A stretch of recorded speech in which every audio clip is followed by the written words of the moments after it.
5, 8, 11, 30। तो आप सबसे पहले आइएगा पेज नंबर 209 पर। Please come to page number 209, question number 5।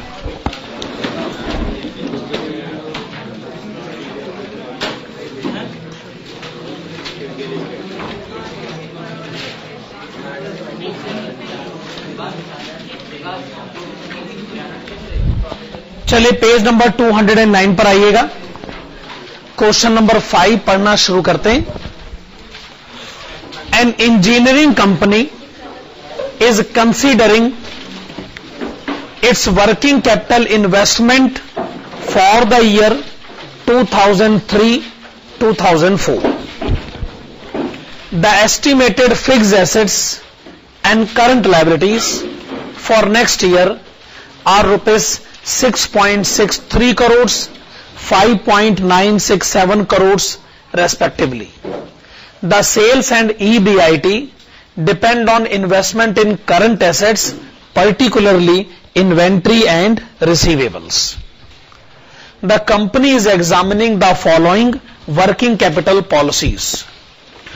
Policies कुल मिलाकर 3 हैं। पहली पॉलिसी है कंजर्वेटिव, दूसरी पॉलिसी है मॉडरेट और तीसरी पॉलिसी है एग्रेसिव। और आपको क्या क्या इंफॉर्मेशन गिवन है?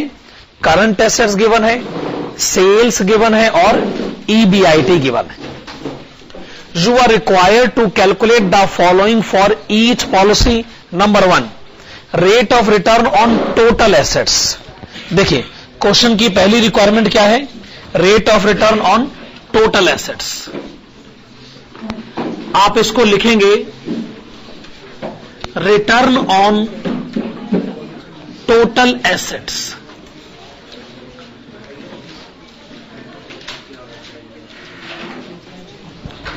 चलिए लिखना शुरू करिए, रिटर्न ऑन टोटल एसेट्स। मेरे ख्याल से ये रेशो हमने पढ़ रखी है। इसका फॉर्मूला क्या होता है?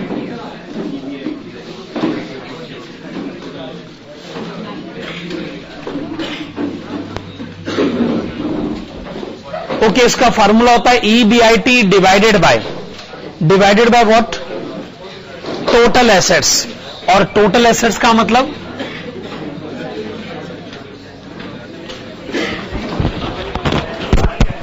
यस, टोटल एसेट्स का मतलब fixed assets plus current assets.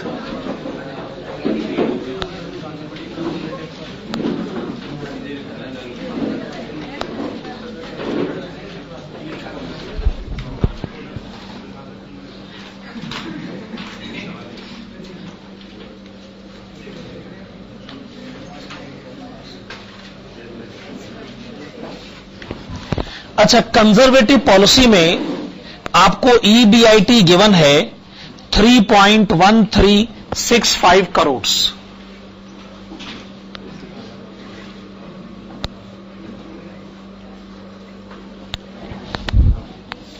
Fixed asset का जहां तक सवाल है वो हर समय है 6.63 करोड़। जो करंट एसेट्स हैं वो कंजर्वेटिव पॉलिसी में है 11.475 करोड़। चलिए, ये जो रेशियो आपने कैलकुलेट करी है, आप मुझे इसको परसेंटेज में बताएं। 17.32%। कंजर्वेटिव पॉलिसी के बाद फिर आप लिखिएगा मॉडरेट पॉलिसी।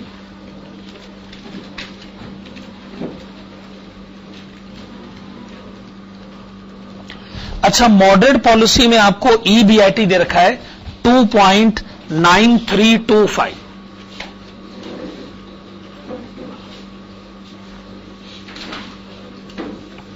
फिक्स्ड एसेट्स तो वही है 6.63। करंट एसेट्स आपको गिवन है 9.945।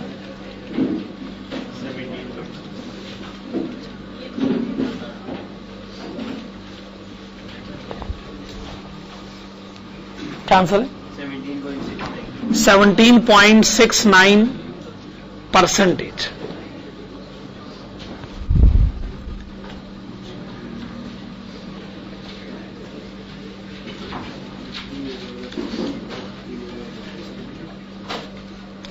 जब आप एग्रेसिव पॉलिसी की बात करते हैं तो उसमें EBIT है 2.55, करंट एसेट्स है 6.63 और फिक्स्ड एसेट 6.63, करंट एसेट है वो भी है 6.63. आप इसको भी परसेंटेज में बताएं. 19.23%. 19.23%.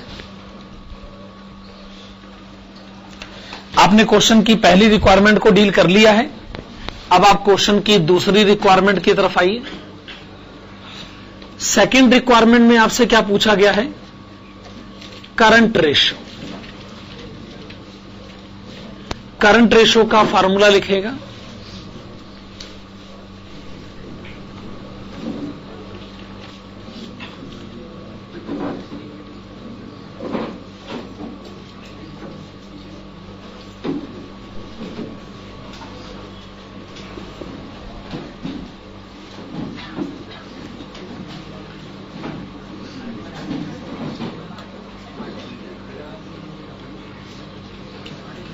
हाँ जी, करंट एसेट्स तो आप जानते ही हैं. अच्छा, क्वेश्चन में करंट लायबिलिटीज कितनी गिवन है? 5.967. पहले आप लिखेंगे current assets 11.475 crore. Current liabilities हैं 5.967.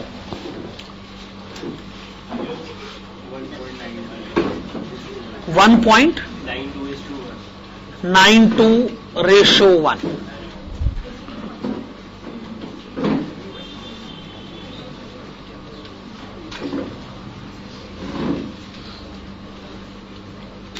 अब आप मॉडरेट पॉलिसी की तरफ आइए. मॉडरेट पॉलिसी में करंट एसेट्स हैं 9.945 और करंट लायबिलिटीज हैं 5.967. 1.67:1. फिर आप लिखेंगे एग्रेसिव पॉलिसी.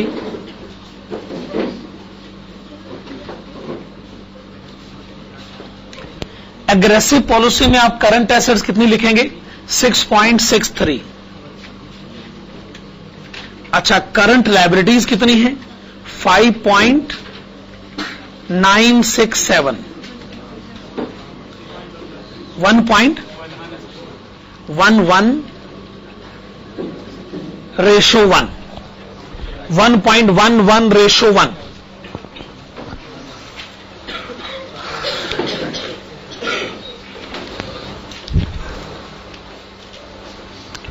देखिए, आपने पहली रेशो कैलकुलेट करी है, आपने दूसरी रेशो कैलकुलेट करी है.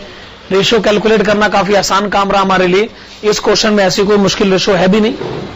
अच्छा, मुझे बताइए क्वेश्चन की थर्ड रिक्वायरमेंट क्या है?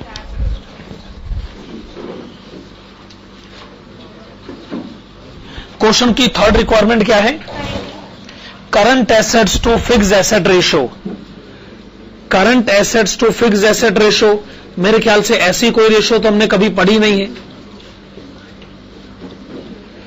Current assets to fixed assets ratio, अगर हम इसका फार्मूला खुद ही डेवलप कर लें तो फार्मूला क्या होगा? Current assets divided bye fixed assets.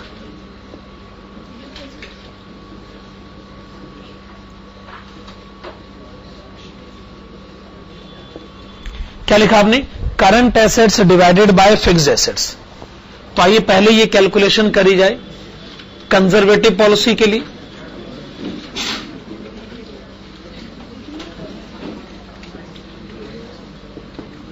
Current assets कहां है? 11.475. अच्छा, फिक्स्ड एसेट क्वेश्चन में कितनी दे रखी है? फिक्स्ड एसेट कितनी है? 6.63 करोड़। तो ये रेशो कितनी लिखी है? 1.73:1। वैसे तो इस रेशो का कोई सिग्निफिकेंस है नहीं, फिर भी अगर आप इसका मतलब निकालना चाहते हैं तो उसका एक ही मतलब है कि अगर फिक्स्ड एसेट 1 रुपया है तो करंट एसेट है 1.73। ये वैसे तो इसका कोई मतलब बनता है। मॉडरेट पॉलिसी,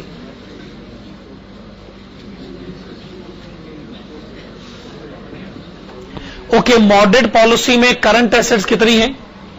9.945 और फिक्स्ड एसेट कितनी है? 6.63।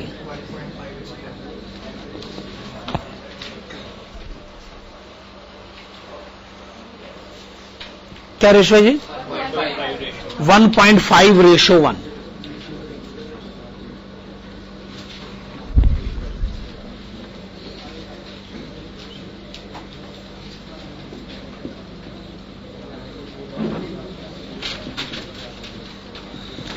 अब आप आइए एग्रेसिव पॉलिसी में, तो करंट एसेट्स हैं 6.63, फिक्स्ड एसेट्स हैं 6.63, रेशो हो गई 1:1।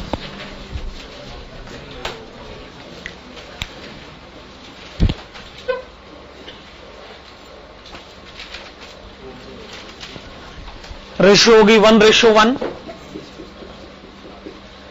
अब आप क्वेश्चन की 4th रिक्वायरमेंट पर आइए।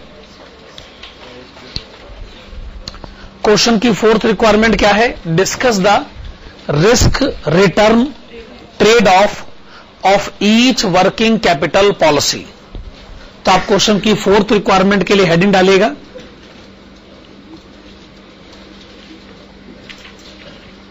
Risk return trade off.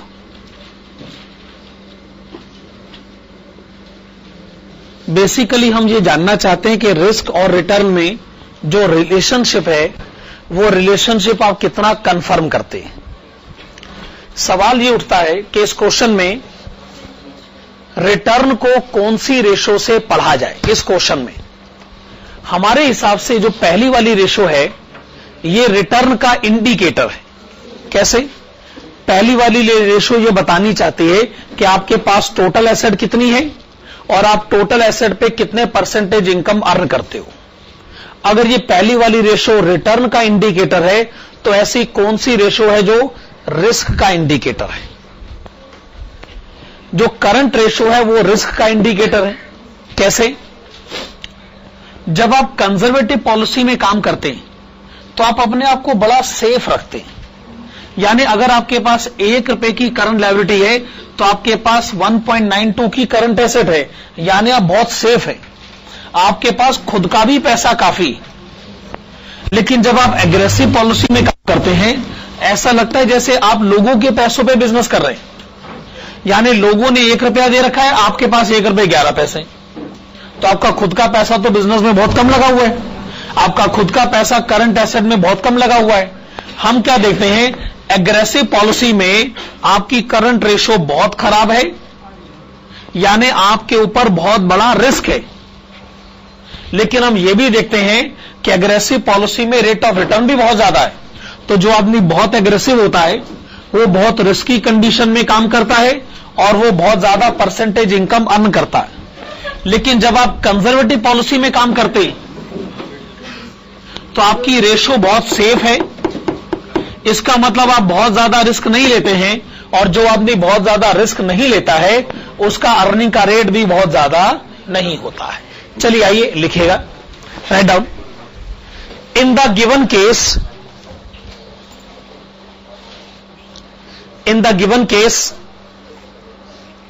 the risk is measured by, in the given case the risk is measured by current ratio, the risk is measured by current ratio and the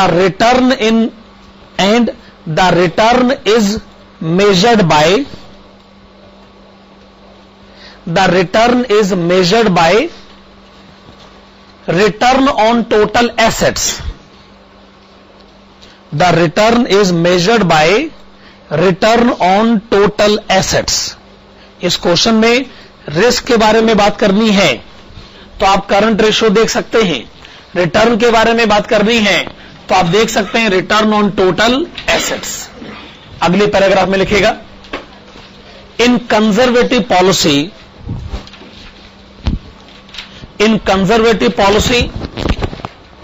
it is observed that both the risk and the return are at low level. तो conservative policy में आपकी current ratio बहुत अच्छी है, इसका मतलब आपने risk कम लिया है। करंट रेशियो अच्छी है यानी रिस्क कम है, और अगर रिस्क कम है तो रिटर्न भी कम है। आगे लिखिएगा, in aggressive policy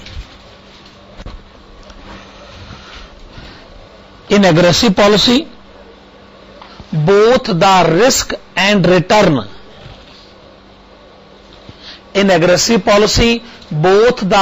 and return are at high level.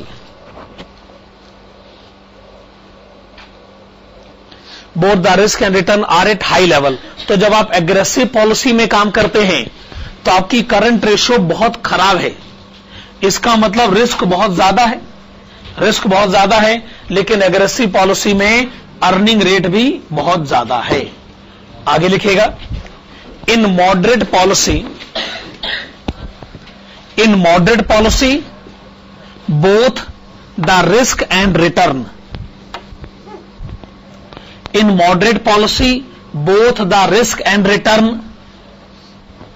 are at average level.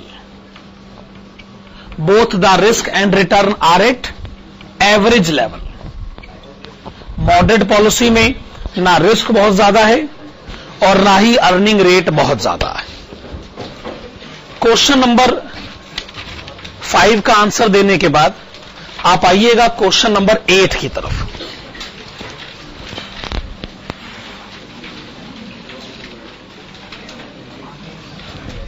Okay, please come to question number 8। Question number 8 की तरफ आइए।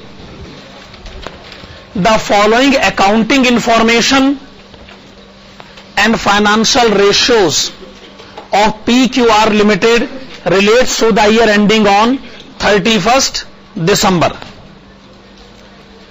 आप देखिएगा, यस, पहले आपको अकाउंटिंग इंफॉर्मेशन गिवन है, फिर आपको फाइनेंशियल रेशियोज भी गिवन है।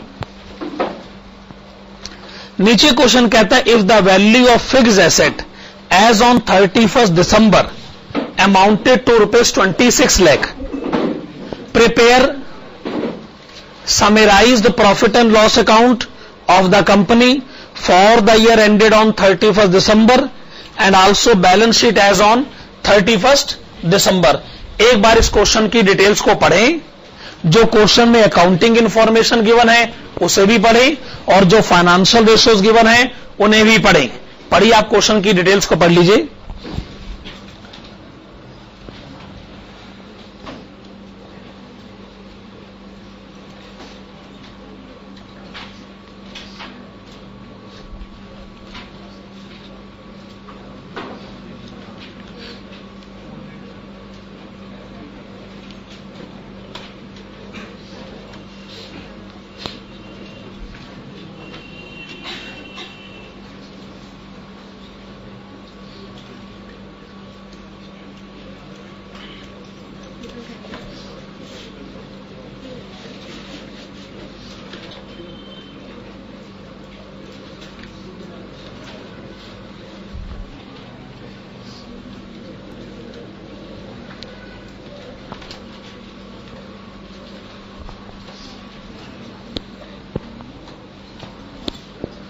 हाँ जी, चलिए बनाइए।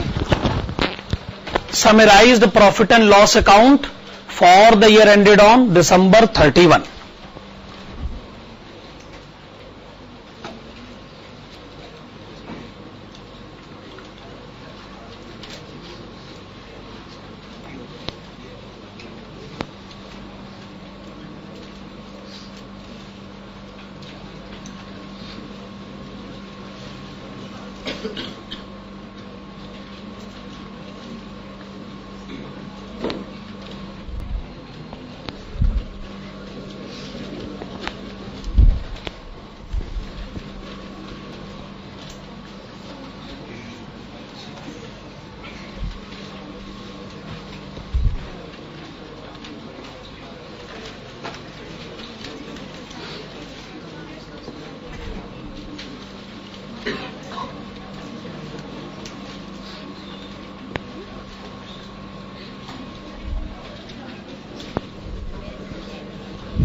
हाँ जी, तो क्वेश्चन की रिक्वायरमेंट है यस,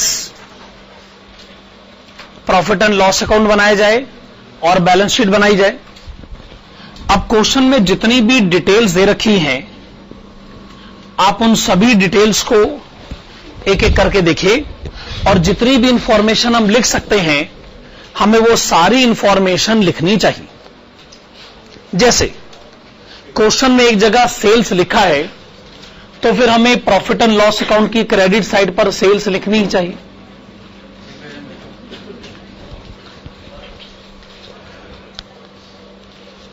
मेरा मतलब है हम ट्रेडिंग अकाउंट भी बनाएंगे, प्रॉफिट एंड लॉस अकाउंट भी बनाएंगे, पर कई बार हम नहीं लिखते, तो इसका मतलब लिया जाए कि हां ठीक है, कई बार हेडिंग जो है वो इंफॉर्मेशन के कंटेंट को ट्रूली रिप्रेजेंट नहीं करती। सेल्स आपने लिखा, अच्छा सेल्स के बाद क्या लिखा जाए? जो इंफॉर्मेशन हमें लगता है क्वेश्चन में हो सकती है, वो सारी इंफॉर्मेशन हमें लिखनी चाहिए। ग्रॉस प्रॉफिट, अगर आप ग्रॉस प्रॉफिट लिखना चाहते हैं तो फिर आपको रॉ मटेरियल कंज्यूम्ड भी लिखना चाहिए।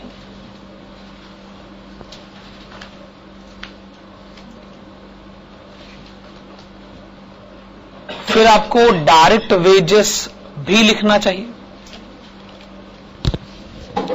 इसका मतलब रॉ मटेरियल कंज्यूम्ड है, डायरेक्ट वेजेस है।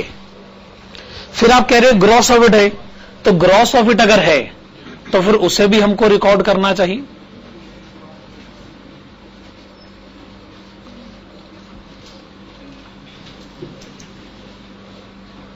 अगर ग्रॉस प्रॉफिट है तो हम उसको जरूर अगले स्टेज पर लेकर जाना भी चाहेंगे, बाय ग्रॉस प्रॉफिट।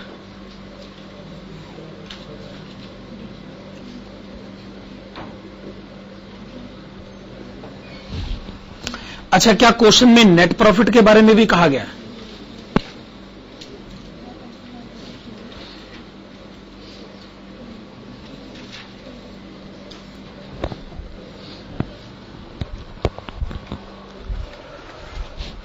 देखिए और भी बहुत कुछ हो सकता है, पर जहां तक मुझे लग रहा है क्वेश्चन में गिवन इंफॉर्मेशन तो बस यही है कि मैं सेल्स पता करूं, raw material consumed, direct wages, gross profit और लास्ट में नेट प्रॉफिट। क्वेश्चन में गिवन इंफॉर्मेशन तो यही है। अच्छा, एसेट साइड पर मुझे पहले लिखना चाहिए फिक्स्ड एसेट।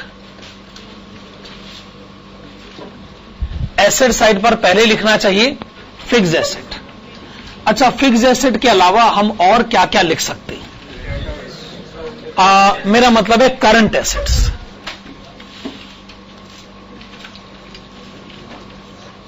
अच्छा, जब आप कहते हैं करंट एसेट्स, तो इसमें आप क्या क्या लिख सकते हैं इस क्वेश्चन में? क्या डेटर्स का रेफरेंस है? चलो ठीक है, इसका मतलब डेटर्स होना चाहिए। अच्छा, स्टॉक का रेफरेंस है। किस किस का स्टॉक है? एक तो है स्टॉक ऑफ रॉ मटेरियल, तो मैं पहले लिख रहा हूं स्टॉक ऑफ रॉ मटेरियल। और किसका स्टॉक है? Finished goods. अगर आप कहें तो स्टॉक ऑफ WIP भी लिखा जा सकता है। नहीं, क्वेश्चन पढ़ के बताइए, क्या WIP के स्टॉक की कहीं कोई रेफरेंस है? नहीं है तो फिर नहीं लिखेंगे। क्वेश्चन की इंफॉर्मेशन ये है कि रॉ मटेरियल का स्टॉक है और फिनिश गुड्स का स्टॉक है, तो हम उसे जरूर लिखना चाहेंगे। जितना है उतना बताइए। हो सकता है बाकी जब बैलेंस शीट बनाई जाए तो कोई बैलेंसिंग फिगर आ जाए, कम से कम इतनी इंफॉर्मेशन तो क्वेश्चन से नजर आ ही रही है। लायबिलिटी साइड पर आप क्या क्या लिखना चाहेंगे?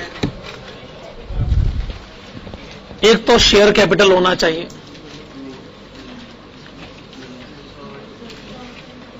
दूसरा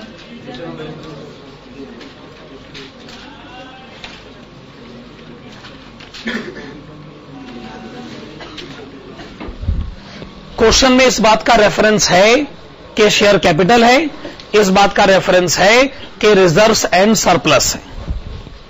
अच्छा, इन दोनों का अगर मैं टोटल कर दूं तो या से कहिए शेयर होल्डर्स फंड्स या कहिए नेटवर्थ।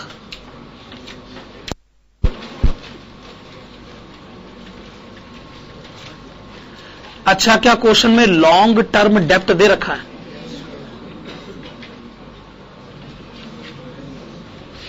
तो लॉन्ग टर्म डेप्ट होना। अच्छा, अगर मैं नेटवर्थ में लॉन्ग टर्म डेप्ट ऐड कर दूं, इसे हम बोलते हैं कैपिटल एम्प्लॉय। हालांकि वो लिखने की जरूरत नहीं। और बताइए लायबिलिटी साइड पे क्या लिखना चाहिए?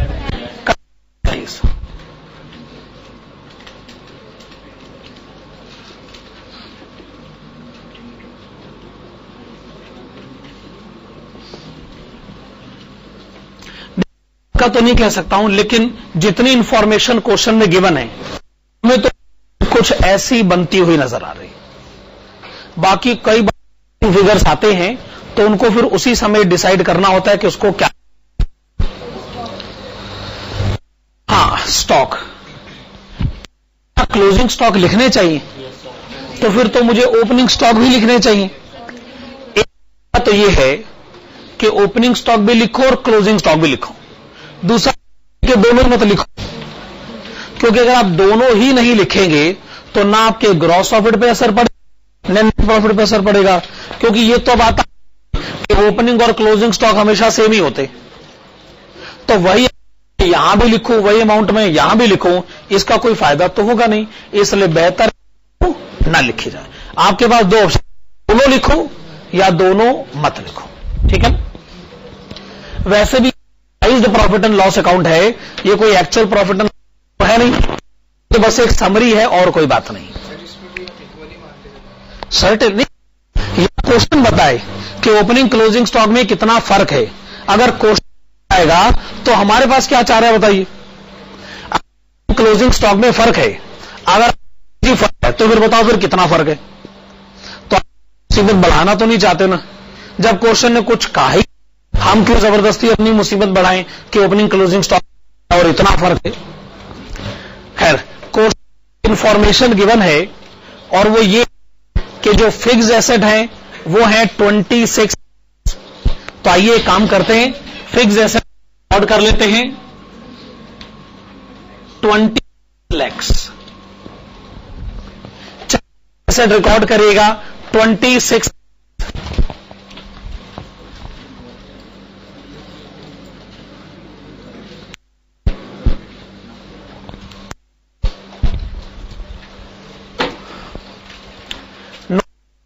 आइएगा, मैं एक रेशियो पिक कर रहा हूं और वो fixed asset to current.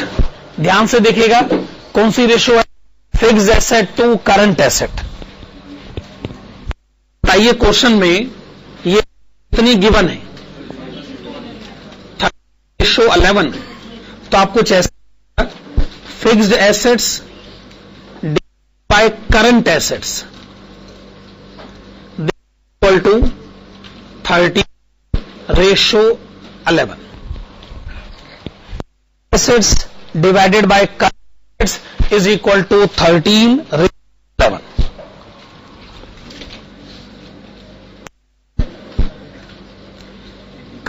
Assets is equal to fixed assets multiplied with 11 by 30। Fixed assets है 6 लाख, 20 से आप इसे 11 से अप्लाई करें, आप 13 से डिवाइड करें, 2 लाख।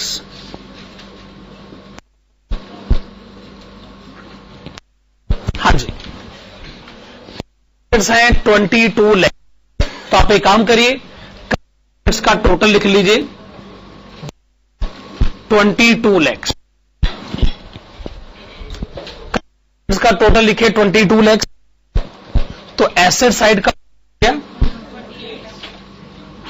8 लाख, लायबिलिटी साइड का भी टोटल 48 लाख। लायबिलिटी साइड का भी टोटल लिखे 48।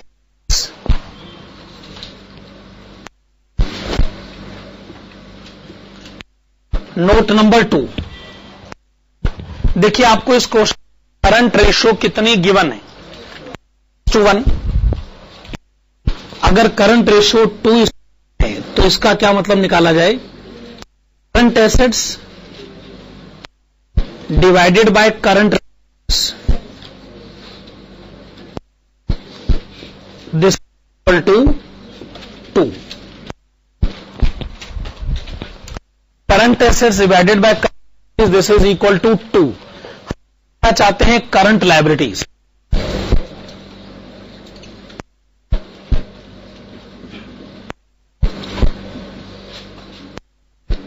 Current liability equal to current divided by current assets. आपने कैलकुलेट 22 लाख, आप इसे 2 से, लायबिलिटीज कितना आ गया,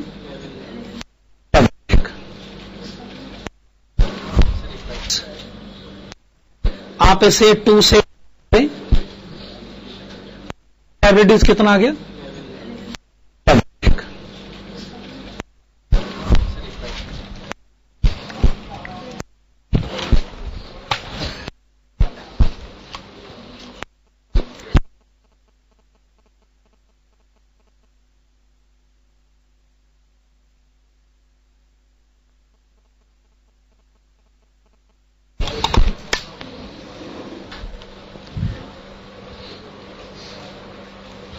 ओके। करंट लायबिलिटीज आपने कैलकुलेट करी 11 लाख रुपए।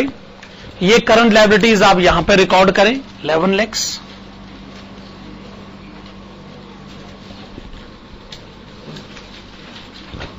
फिर आप लिखिएगा नोट नंबर 3। क्वेश्चन में एक और रेशो है, long term loan to current liabilities 2:1। Long term loan to current liabilities 2:1। तो हम उसको कुछ ऐसे लिखना चाहेंगे, long term loan is equal to 2 multiplied with current liabilities is equal to 2 multiplied with 11 lakhs is equal to rupees 22 lakhs,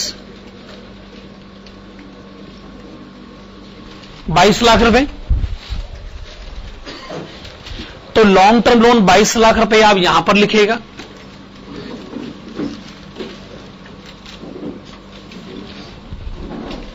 फिर आप मुझे नेटवर्थ बैलेंसिंग फिगर बताएं, 15 लाख, 15 लाख रुपए। नेटवर्थ है 15 लाख, 15 लाख रुपए।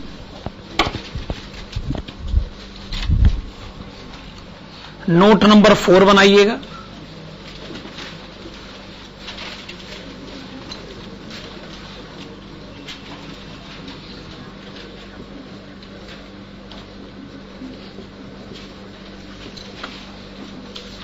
चलिए, आपने लिखा नेटवर्थ ₹15 लाख।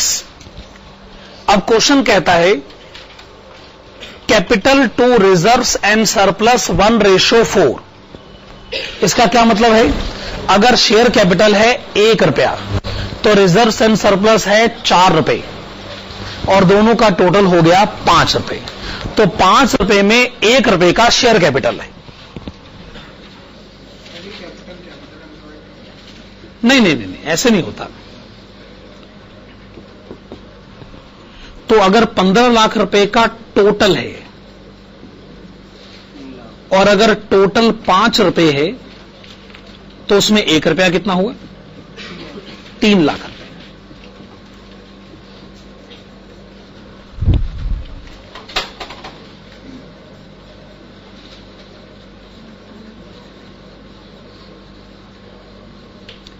टोटल कैपिटल अगर 15 लाख रुपए है और रेशो का टोटल अगर 5 है तो रिजर्व्स का अमाउंट इसमें 4 है,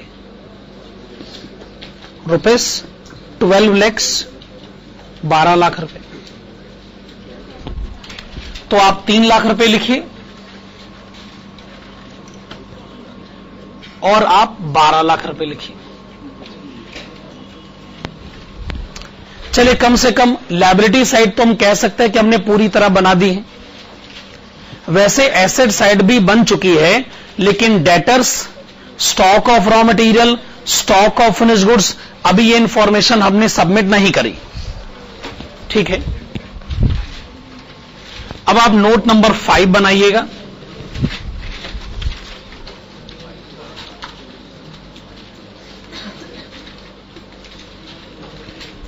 देखिए, एक और रेशियो आपको दे रखी है, fixed assets to sales. Fixed assets to sales 1:3। तब आप लिखेंगे fixed assets divided by sales, this is 1/3। अगर फिक्स्ड एसेट 1 रुपया है तो सेल्स 3 रुपए। Sales is equal to 3 multiplied with fixed asset, 3 multiplied with 26 lakhs is equal to rupees 78 lakhs.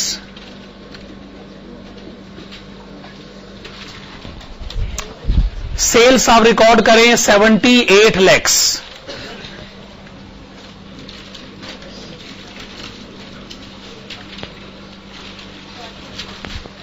Okay, sales आपने record किया 78 लैक्स।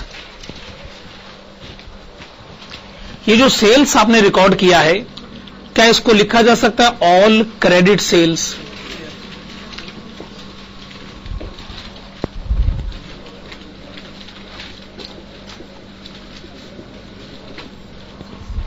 सेल्स ऑल क्रेडिट है।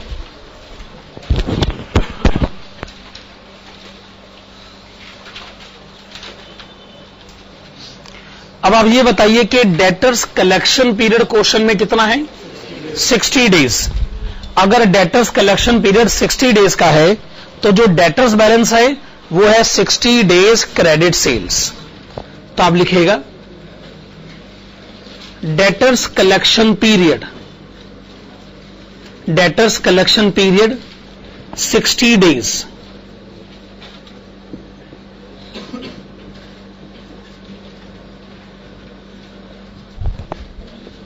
So the debtors balance must be representing 60 days sales.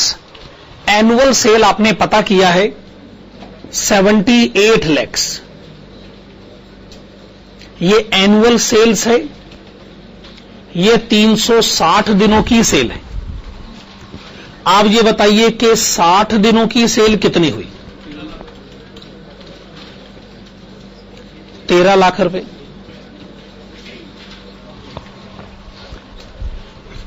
अगर आपने साल के दिन 365 मान लिए तो ये कोई इश्यू नहीं है, थोड़ी बहुत कैलकुलेशन इधर की उधर हो जाती है, वो भी बहुत बड़ा है।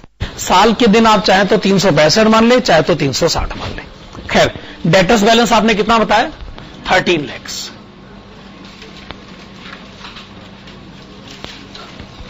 डेटर्स बैलेंस आपने बताया 13 लैक्स, ये आपने यहां लिखा। अब ये बताइए, क्वेश्चन में आपको ग्रॉस प्रॉफिट कितना गिवन है? 15% ऑफ सेल्स। तो एक काम करेगा, ग्रॉस प्रॉफिट के ब्रैकेट में लिखेगा 15% ऑफ सेल्स।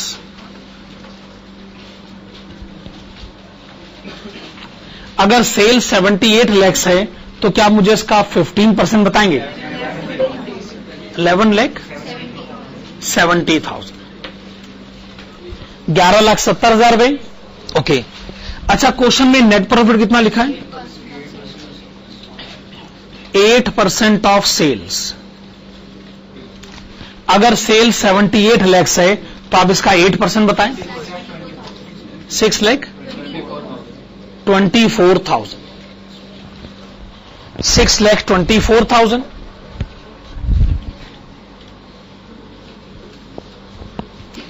आप लिखिएगा नोट नंबर 7।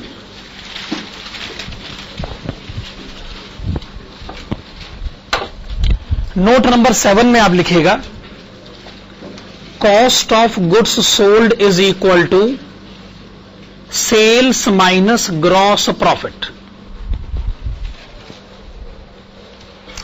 सेल्स आपने कैलकुलेट किया है 78 लाख, ग्रॉस प्रॉफिट आपने अभी अभी बताया है 11,70,000।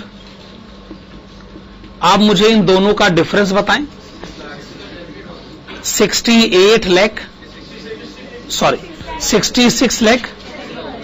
70,000, 30,000।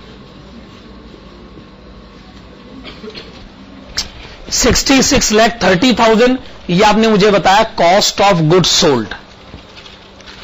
मैं आपसे जानना यह चाहता हूं क्या कॉस्ट ऑफ गुड्स सोल्ड को मैं वर्क्स कॉस्ट कह सकता हूं? बेसिकली ये सवाल मैं इसलिए कह रहा हूं, क्या फाइनेंशियल मैनेजमेंट में आपको वर्क्स कॉस्ट पढ़ाई जाती? नहीं पढ़ाई जाती।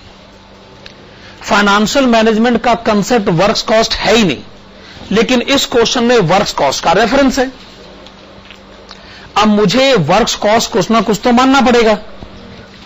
अच्छा, वैसे आपको फाइनेंशियल बुक्स में कॉस्ट ऑफ गुड्स सोल्ड क्या पढ़ाया गया है कि जो ट्रेडिंग अकाउंट में एक्सपेंसेस होते हैं उन एक्सपेंसेस के टोटल को कॉस्ट ऑफ गुड्स सोल्ड कहा जाता है। क्या ये आपको फाइनेंशियल बुक्स में पढ़ाया गया? अच्छा, ट्रेडिंग अकाउंट में एक्सपेंसेस खाली फैक्ट्री तक के ही आते हैं ना, और फैक्ट्री तक के एक्सपेंसेस के टोटल को हम लोग वर्क्स कॉस्ट कहते तो हैं। तो ये बात बड़े आराम से कही जा सकती है कि जिसको फाइनेंशियल बुक्स वाले कहते हैं कॉस्ट ऑफ गुड्स सोल्ड, असल में वही होता है वर्क्स कॉस्ट।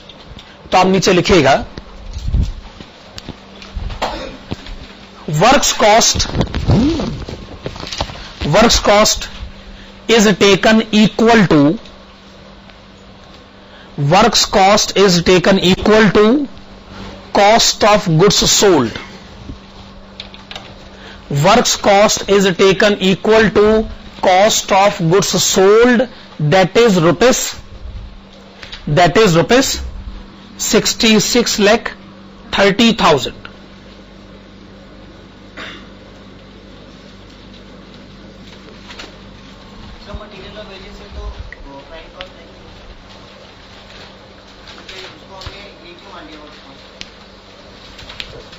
क्या ट्रेडिंग अकाउंट में फैक्ट्री एक्सपेंसेस नहीं आते क्या? तो मैं तो ट्रेडिंग अकाउंट का एक पॉइंट ऑफ व्यू दे रहा हूं। पहली बात तो मुझे फैक्ट्री ओवरहेड्स के बारे में कुछ मालूम है भी नहीं, वैसे मैं एक जनरल व्यू दे रहा हूं।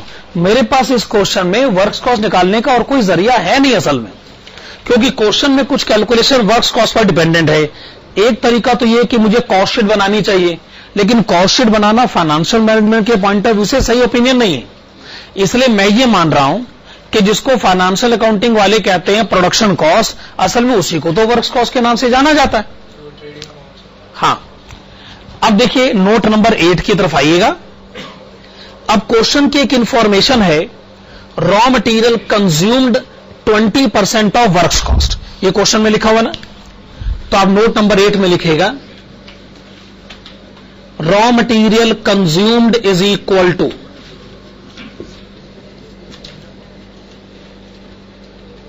20% of works cost. Okay, this is equal to 20% of 66,30,000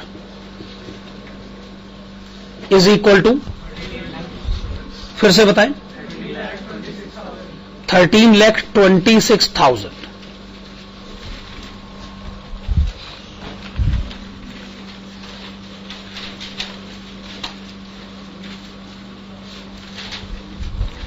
आप नोट नंबर 8 में ही रहिए। अब ये बताइए क्वेश्चन में डायरेक्ट वेजेस कितना लिखा है?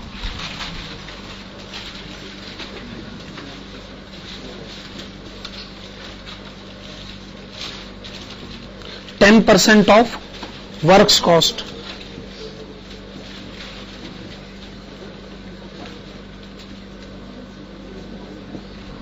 तो 10% ऑफ वर्क्स कॉस्ट, 10% ऑफ 66,30,000 कितना लिखा है?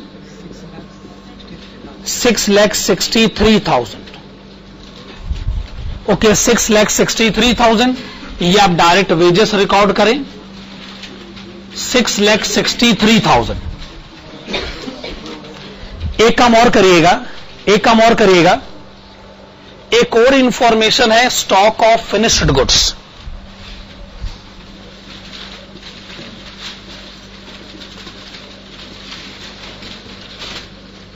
आप बताइएगा stock of finished goods question में कितना लिखा है? 6% of works cost.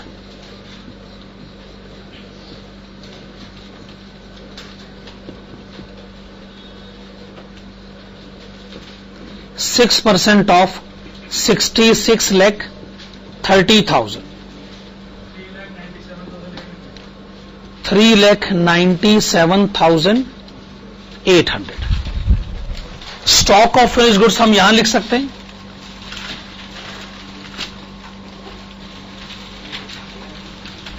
3,97,800।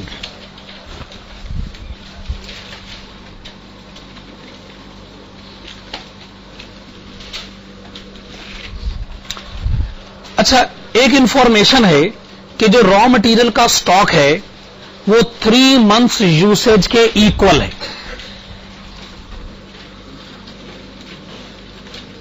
Note number 9 बनाइएगा। Stock of raw material is equal to किसके इक्वल है? 3 मंथ्स यूसेज। तो आप कुछ ऐसे लिखेगा, एनुअल कंजम्पशन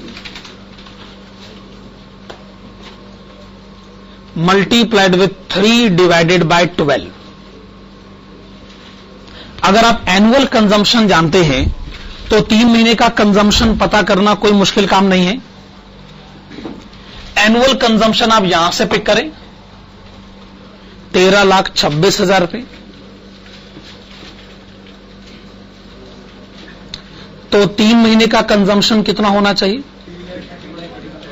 3,31,500। 3,31,500 ये आप यहां पर लिखिएगा।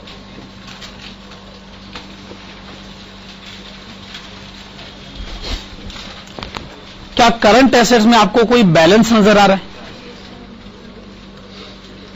ऑब्वियसली अगर कोई बैलेंस है तो आपके हिसाब से क्या हो सकता है? कैश।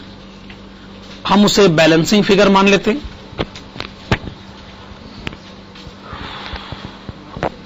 तो ये बैलेंसिंग फिगर कितना आएगा?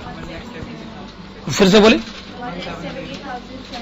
आप कह रहे तो 170। ओके, 170,700। तो कैश आपने बैलेंसिंग फिगर बताया 170,700। आप ट्रेडिंग अकाउंट में आइएगा, डेबिट साइड पे बैलेंसिंग फिगर कितना आ रहा है? 41,41,000। 46,41,000। तो रॉ मटेरियल कंज्यूम्ड हो गया, डायरेक्ट वेजेस हो गया। क्या माना जा सकता है इसको? फैक्ट्री एक्सपेंसेस लिख लें।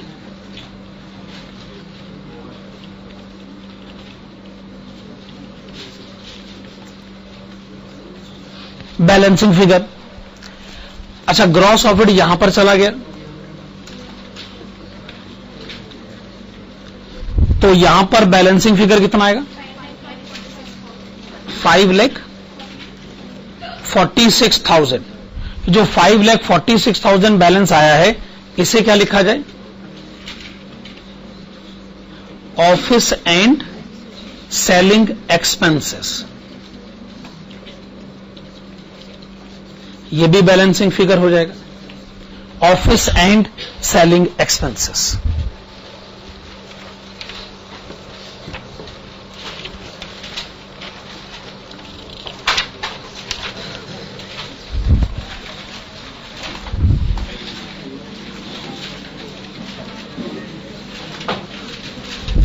Please come to question number 13.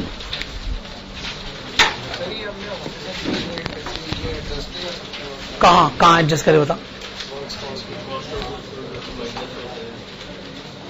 जरूरत क्या उसकी, अच्छा बताओ क्या करें उसका। वर्क्स कॉस्ट में ऑफिस एंड सेलिंग एक्सपेंसेस आते करें क्या उसका, तो बताओ करें क्या, हमारा आंसर तो आया पड़ा।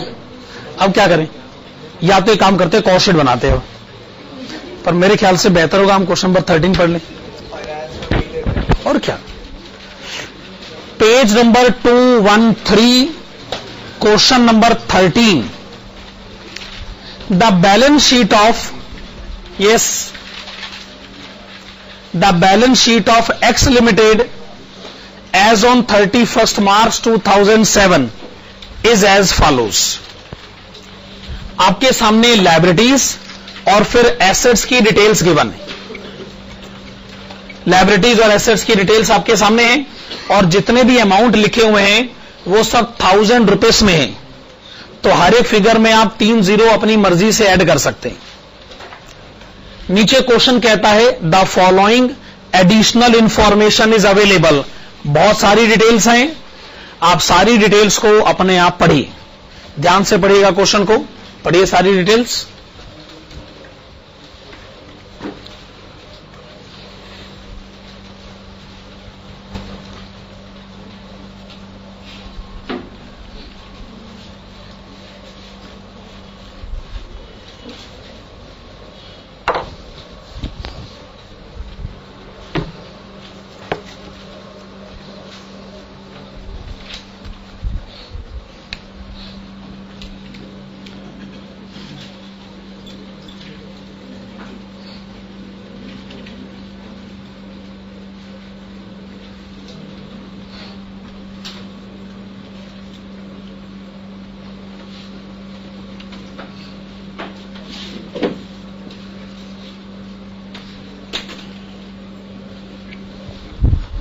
देखिए, क्वेश्चन की रिक्वायरमेंट की तरफ हम बाद में बढ़ेंगे। पहला काम आप लिखिएगा projected sales in the next year. Question की रिक्वायरमेंट की तरफ हम बाद में बढ़ेंगे। पहला काम आप लिखिएगा projected sales in the next year. Question की एक इंफॉर्मेशन है, इंफॉर्मेशन नंबर 2, क्या लिखा है उसमें, cost of fixed asset to sales. तो आप कुछ ऐसे लिखिएगा, cost of fixed assets divided by sales. अच्छा, वैसे ये रेशियो आपको कितनी गिवन है, 1.4।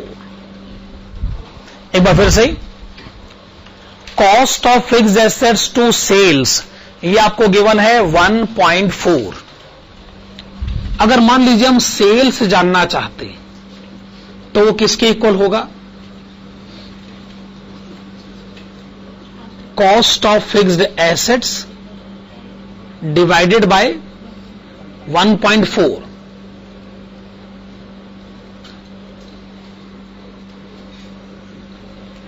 ठीक है ना। अच्छा, कॉस्ट ऑफ फिक्स्ड एसेट का मतलब cost price of fixed asset. जैसे जो पुरानी बैलेंस शीट है, ध्यान से देखिए, जो पुरानी बैलेंस शीट है उसमें फिक्स्ड एसेट की कॉस्ट कितनी है, 16250 इन 1000। वो तो उन्होंने एक्यूमुलेटेड डेप्रिसिएशन माइनस करा है, लेकिन कॉस्ट प्राइस यानी ओरिजिनल कॉस्ट 16250 इन 1000। तो पहले आप लिखें 16250, फिर आप उसमें 3 जीरो अपनी मर्जी से ऐड करें, तो ये हो गया 1,62,50,000। अच्छा, क्या आपने कोई फिक्स एसेट इस साल और खरीदी है? क्या आपने कोई फिक्स एसेट इस साल और खरीदी है? 30 लाख रुपए की। क्वेश्चन कहता है कि आपने एक और फिक्स एसेट इस साल खरीदी है 30 लाख रुपए की।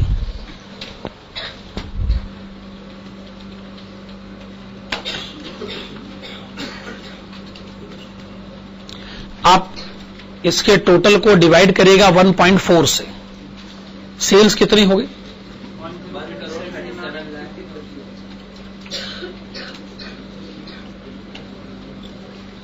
1,37,50,000।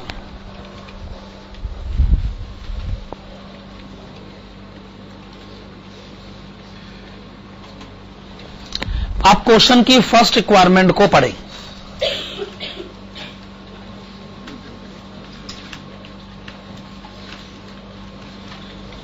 फर्स्ट रिक्वायरमेंट है कि आपको क्या बनाना है?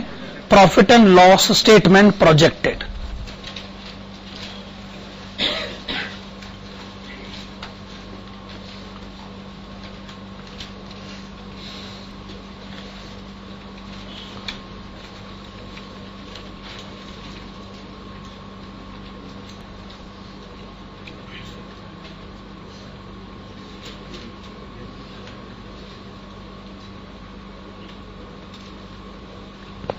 Projected profit and loss statement for the year ended on 31st March 2008.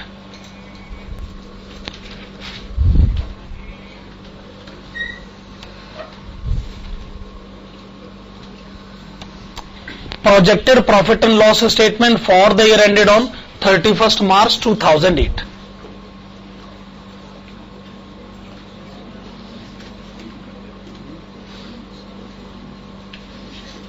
पहले लिखेगा प्रोजेक्टेड सेल्स। हां जी, अगले साल आपको क्या लगता है सेल कितनी हो सकती है? 1,37,50,000।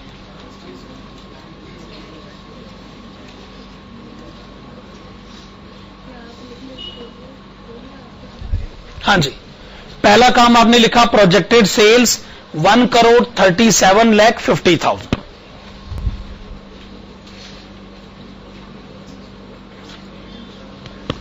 देखिए, आप पॉइंट नंबर 9 को ध्यान से पढ़िएगा।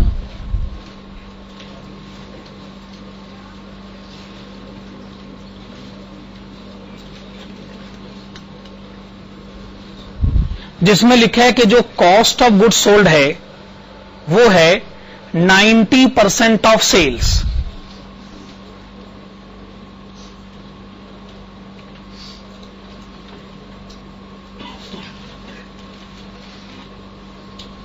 क्या लिखा आपने? Cost of goods sold 90% of sales. अच्छा, जब कॉस्ट ऑफ गुड्स सोल्ड की डिटेल्स बताई गई तो उसमें कुछ बातें क्वेश्चन ने बताई।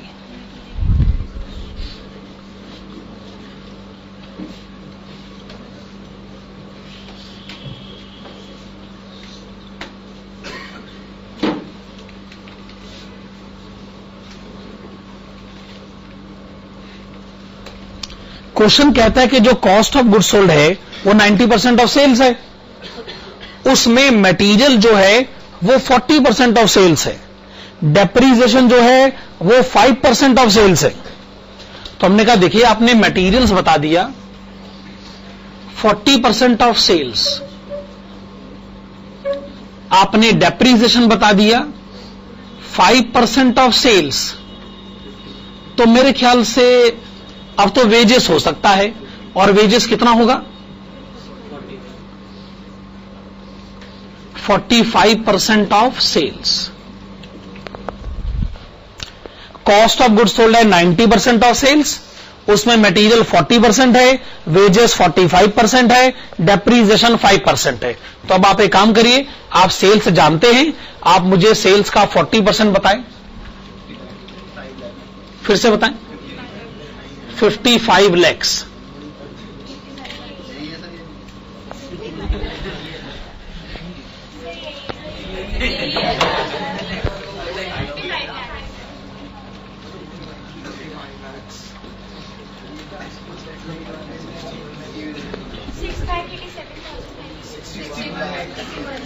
₹61,87,500 और डेप्रीसिएशन बताएं ₹6,87,500। ओके, अब आप मुझे इन तीनों का टोटल बताएं जो कि होगा कॉस्ट ऑफ गुड्स सोल्ड। 1,23,75,000। 1,23,75,000। आप सेल्स में से cost of goods sold minus करके डिफरेंस बताएं। 13,75,000। 13,75,000। अब सेल्स में से cost of goods sold minus करोगे तो आपको क्या पता चलेगा?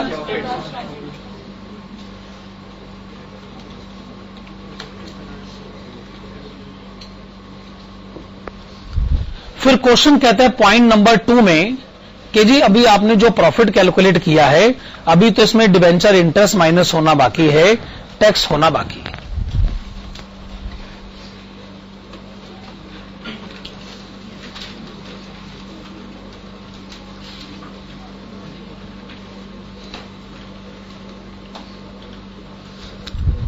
देखिए, जब आप कहते हैं डिबेंचर इंटरेस्ट तो आप पहले पुरानी बैलेंस शीट देखिएगा। पुरानी बैलेंस शीट में डिबेंचर्स है 19,50,000 रुपए के, रेट ऑफ इंटरेस्ट है 10%।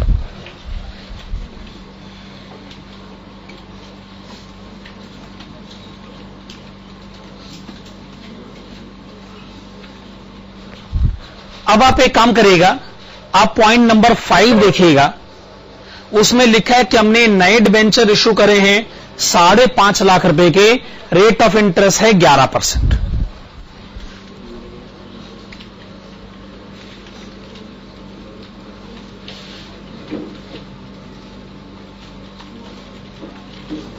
आप मुझे बताएं डिबेंचर इंटरेस्ट आप कितना माइनस करना चाहेंगे?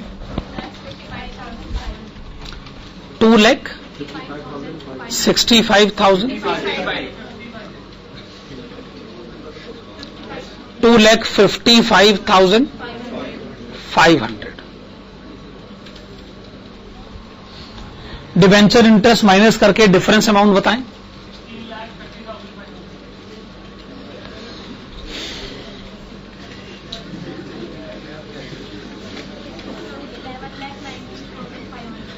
$11,19,500।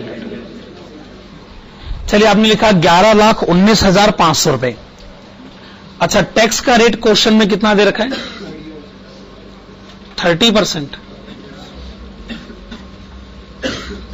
30% टैक्स कितना हो गया? 3 लाख के बाद क्या है? 3,35,000। 3,35,850।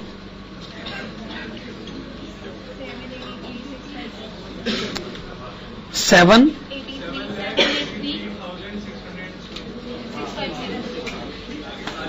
so this is like this 7,83,650, as simple as it is 7,83,650। ठीक है ना? अच्छा, अब ये जो अमाउंट आया है इसको हम क्या कहेंगे? EAT। Okay, this is earning after tax. ये जो आफ्टर टैक्स इनकम है, आप एक काम करिएगा, इसमें से माइनस करिएगा प्रेफरेंस डिविडेंड। जब हम पुरानी बैलेंस शीट देखते हैं तो हमारे पास प्रेफरेंस शेयर्स कितने के हैं? पुरानी बैलेंस शीट देखिए, प्रेफरेंस शेयर्स हैं 3,250,000, रेट है 8%। So this is 8% of 32,50,000।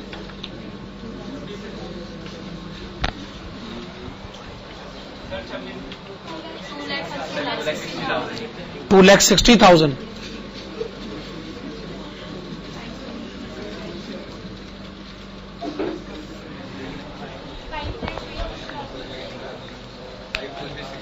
क्या बात है भाई?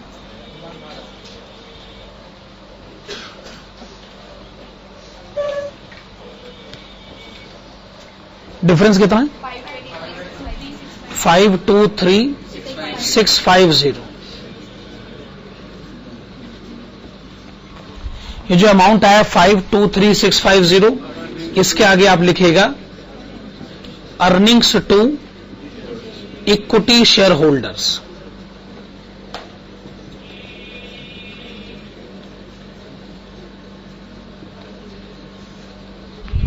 Minus equity dividend.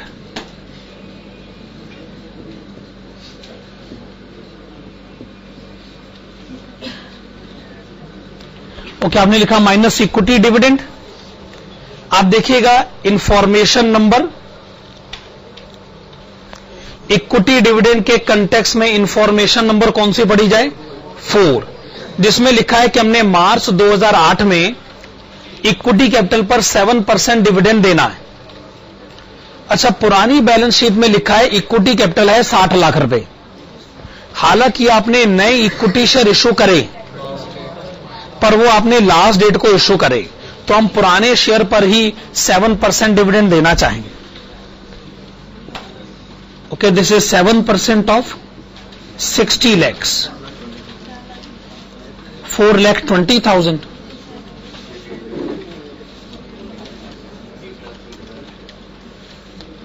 $103,650 $103,650 के सामने लिखेगा रिटेन्ड अर्निंग।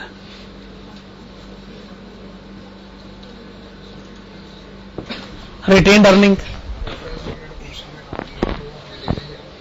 दोबारा बोलिए।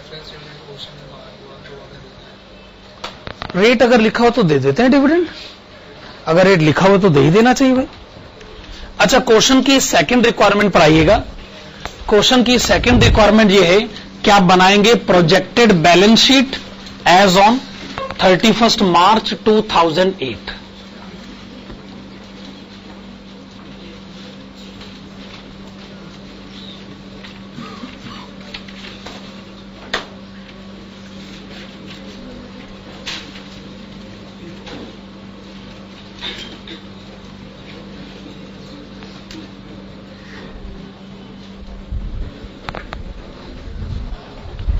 हाँ जी, प्रोजेक्टेड बैलेंस शीट के लिए आप परफॉर्मा बना लीजिएगा।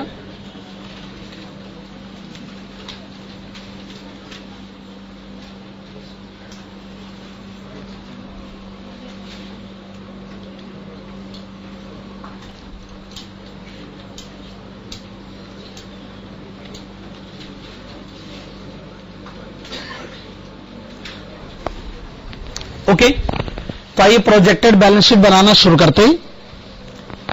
आप लायबिलिटी साइड पर सबसे पहले लिखेगा इक्विटी कैपिटल।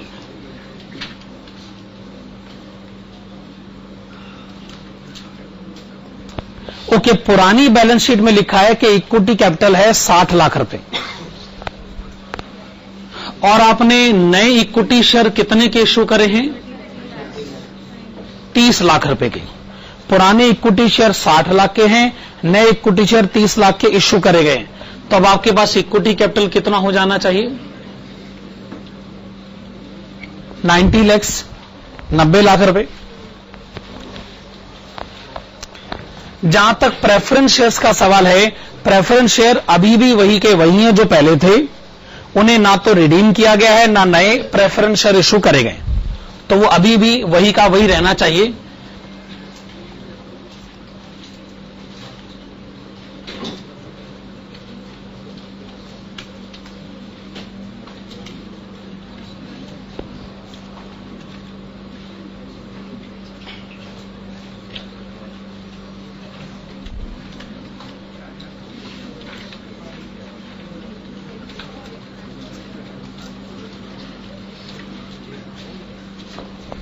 अब आप लिखेंगे रिटेन्ड अर्निंग। पुरानी बैलेंस शीट में रिटेन्ड अर्निंग गिवन है, रिजर्व्स एंड सरप्लस गिवन है 14 lakhs।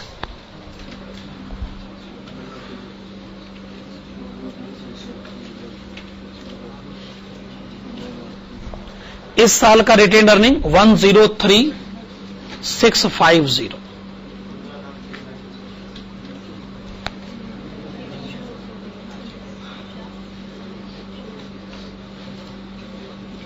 1503650, ये आपने कैलकुलेट करा रिटेन अर्निंग 1503650।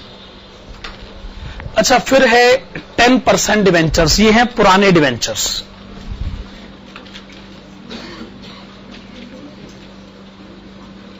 ये जो 10% पुराने डिवेंचर्स हैं, ये कितने के हैं?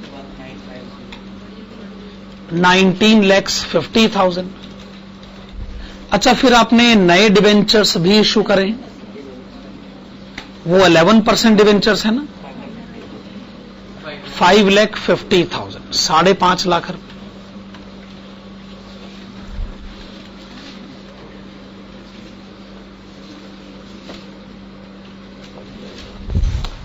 अच्छा, क्वेश्चन में क्रेडिटर्स के बारे में क्या कहा गया है?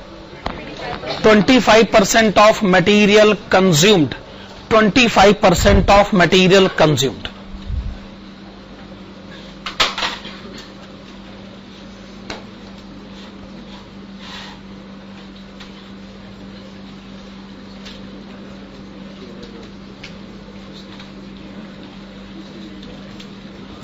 मटेरियल कंज्यूम्ड की फिगर ये रही 55 लाख रुपए। आप मुझे इसका 25% बताएंगे? 13,75,000, 13,75,000 रुपए।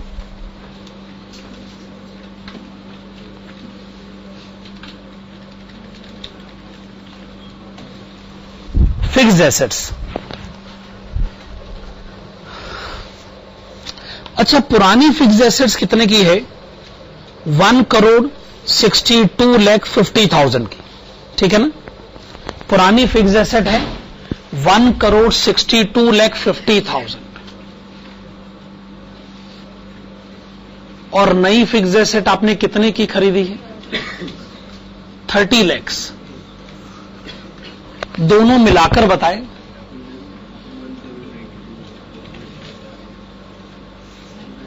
1,92,50,000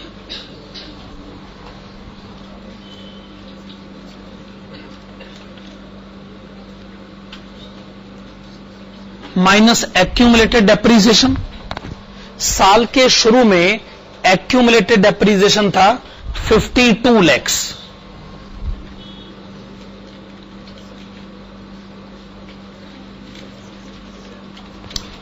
इस साल डेप्रीसिएशन कितना है? ये रहा 6,87,500। दोनों मिलाकर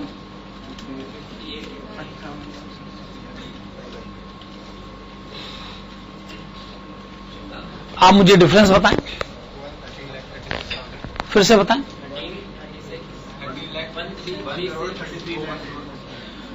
1,33 lakh.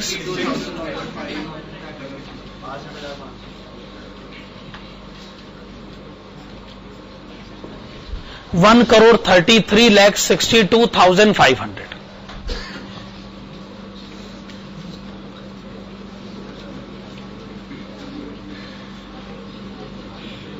Current assets. Current assets देखिए, जो करंट एसेट्स हैं, करंट एसेट्स की डिटेल देखिएगा, उसमें स्टॉक है, डेटर्स है और कैश है, 3 है ना।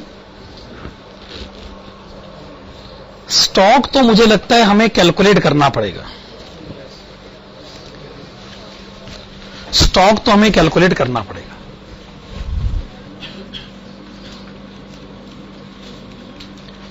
लेकिन ऐसा लगता है कि डेटर्स हम कैलकुलेट कर लेंगे बड़ी आसानी से, क्योंकि डेटर्स के बारे में वो कहते हैं 10% of sales.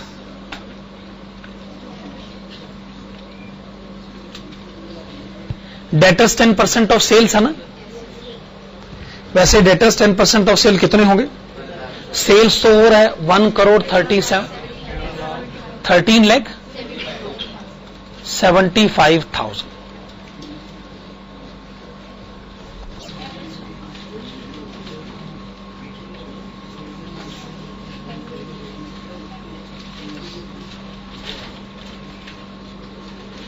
So average stock is equal to cost of goods sold divided by 6। अच्छा, कॉस्ट ऑफ गुड्स सोल्ड आपने अभी भी इनकम स्टेटमेंट में लिखा था 1,23,75,000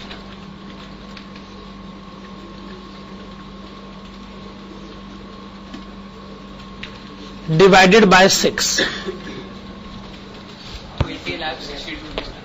20,62,500।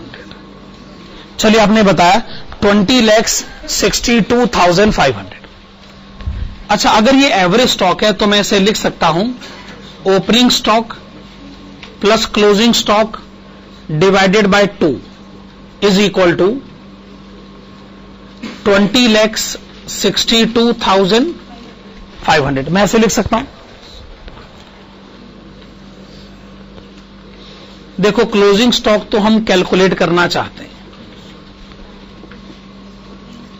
और ओपनिंग स्टॉक हमें क्वेश्चन में पुरानी बैलेंस शीट में गिवन है। ओपनिंग स्टॉक हमें पुरानी बैलेंस शीट में कितना गिवन है? 19,50,000।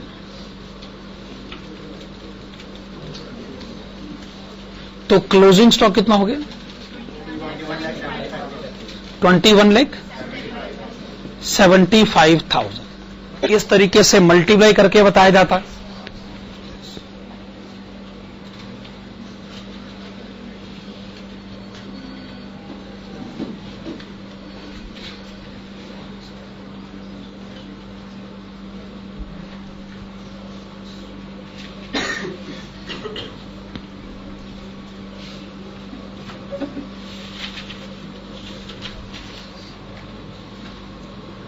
हाँ जी, पहला काम आप ये करें, प्रॉफिट एंड लॉस स्टेटमेंट देखकर आप ये बताएं कि क्वेश्चन में सेल्स कितनी गिवन है। मैं सेल्स पूछ रहा हूं एग्जैक्टली, सेल्स कितनी गिवन है? ईयर 2009 में है 23436।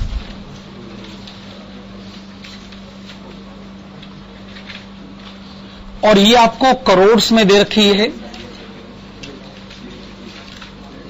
ये फिगर आपको करोड़ में दे रखी है ना, 23436 करोड़। आप ईयर 2008 में बताएं सेल्स कितनी है?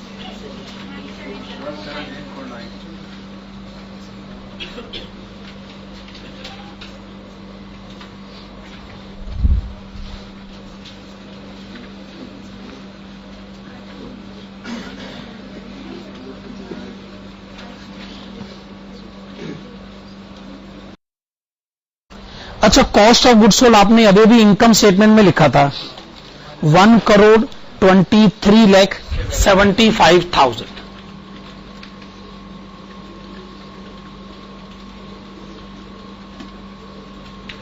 Divided by 6। 20,62,500। चलिए, आपने बताया 20,62,500। अच्छा, अगर ये एवरेज स्टॉक है तो मैं इसे लिख सकता हूं opening stock plus closing stock divided by 2 is equal to 20,62,500। मैं ऐसे लिख सकता हूं।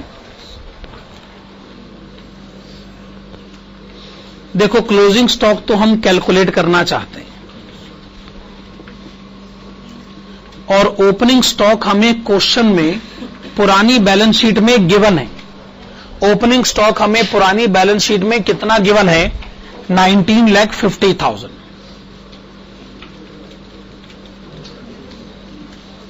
तो क्लोजिंग स्टॉक कितना हो गया? 21,75,000 मल्टीप्लाई करके बताया जाता है।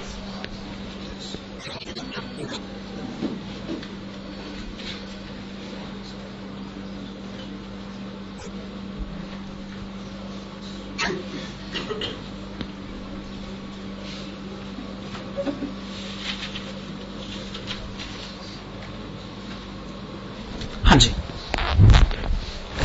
पहला काम आप ये करें, प्रॉफिट एंड लॉस स्टेटमेंट देखकर आप ये बताएं कि क्वेश्चन में सेल्स कितनी गिवन है। मैं सेल्स पूछ रहा हूं एग्जैक्टली, सेल्स कितनी गिवन है? ईयर 2009 में है 23436,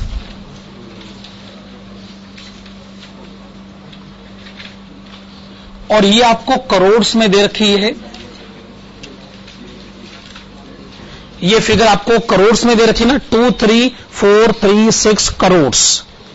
आप ईयर 2008 में बताएं सेल्स कितनी है?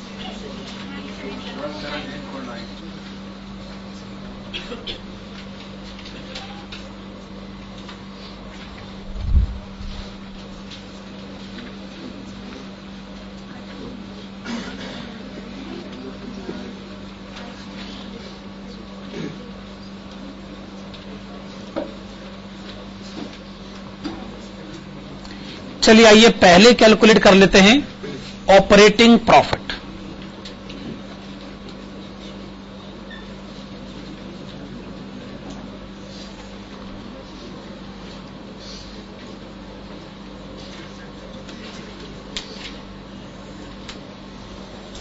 आप ऑपरेटिंग प्रॉफिट का मतलब जानते हैं, बिजनेस से होने वाला प्रॉफिट, उसे कहा जाता है ऑपरेटिंग प्रॉफिट। तो पहले ये बताइए बिजनेस से आपको सेल कितनी हुई? सेल तो खैर आपने अभी अभी लिखी है 23436 करोड़ और है 17849 करोड़। सेल्स आपने रिकॉर्ड कर ली है? हां जी। अब ये बताइए कि सेल्स के नीचे जो अदर इनकम लिखी, क्या आप उस अदर इनकम को बिजनेस इनकम मानते हैं? नहीं मानते। और हम इस समय कैलकुलेट करना चाहते हैं बिजनेस से होने वाला प्रॉफिट, तो अदर इनकम को हम बिजनेस इनकम का हिस्सा नहीं मानते। ठीक है ना? चलिए, आपने सेल्स लिख लिया। अब आप ये बताइए जो बिजनेस पर होने वाले खर्चे हैं, अगर वो माइनस कर दिए जाएं, हम उन्हें ऑपरेटिंग कॉस्ट भी कह सकते हैं। हम उन्हें ऑपरेटिंग कॉस्ट भी कह सकते हैं। अच्छा, इस क्वेश्चन में ऐसे कौन कौन से एक्सपेंसेस हैं जिन्हें ऑपरेटिंग कॉस्ट कहा जाना चाहिए? एक है कॉस्ट ऑफ गुड्स सोल्ड, दूसरा है सैलरीज,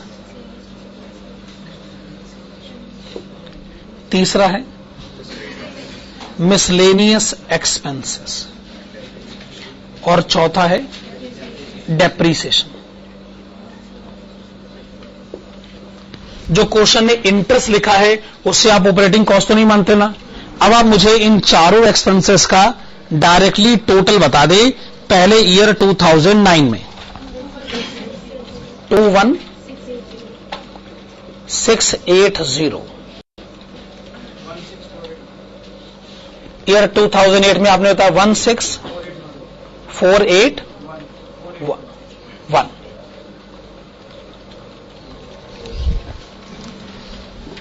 चलिए, आप सेल्स में से अगर ऑपरेटिंग कॉस्ट माइनस करोगे तो फिर आपको ऑपरेटिंग प्रॉफिट पता चलेगा।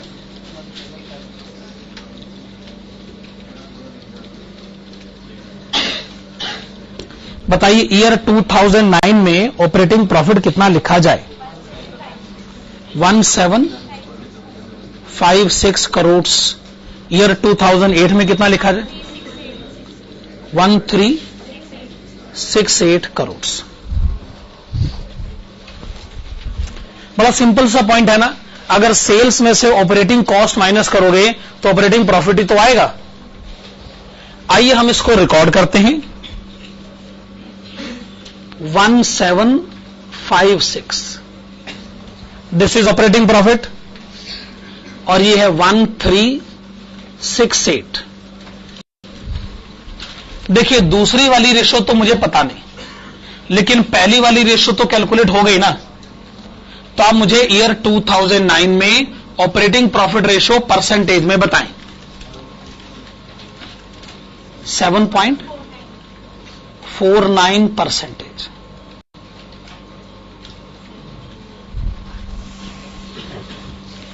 आप ईयर 2008 में ऑपरेटिंग प्रॉफिट रेशो परसेंटेज में बताएं। 7.66।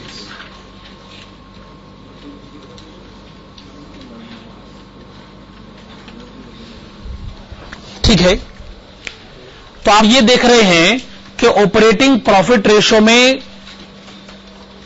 गिरावट आई है, क्योंकि पहले था 7.66%, अब हो गया 7.49%। इसका मतलब ऑपरेटिंग प्रॉफिट रेशो में गिरावट आई है। क्या ये बात सही है? ऑपरेटिंग प्रॉफिट रेशो में गिरावट आई है। लेकिन अगर दूसरी रेशो सिचुएशन को संभाल ले तो बात बन सकती है। अभी आपने ओवरऑल कंक्लूजन नहीं दिया है, आपने सिर्फ कहा कि ऑपरेटिंग प्रॉफिट रेशो में गिरावट आई है। आइए हेडिंग डालें, कंप्यूटेशन ऑफ कैपिटल एम्प्लॉयड।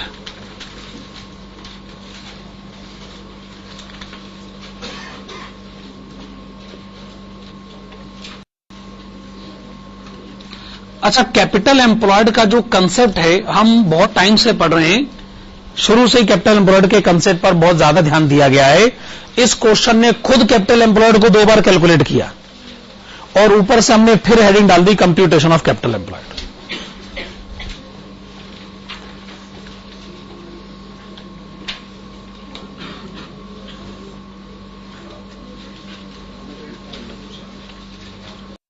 तो इसके आंसर में आप क्या करिएगा, आप पहले लिखिएगा given capital employed,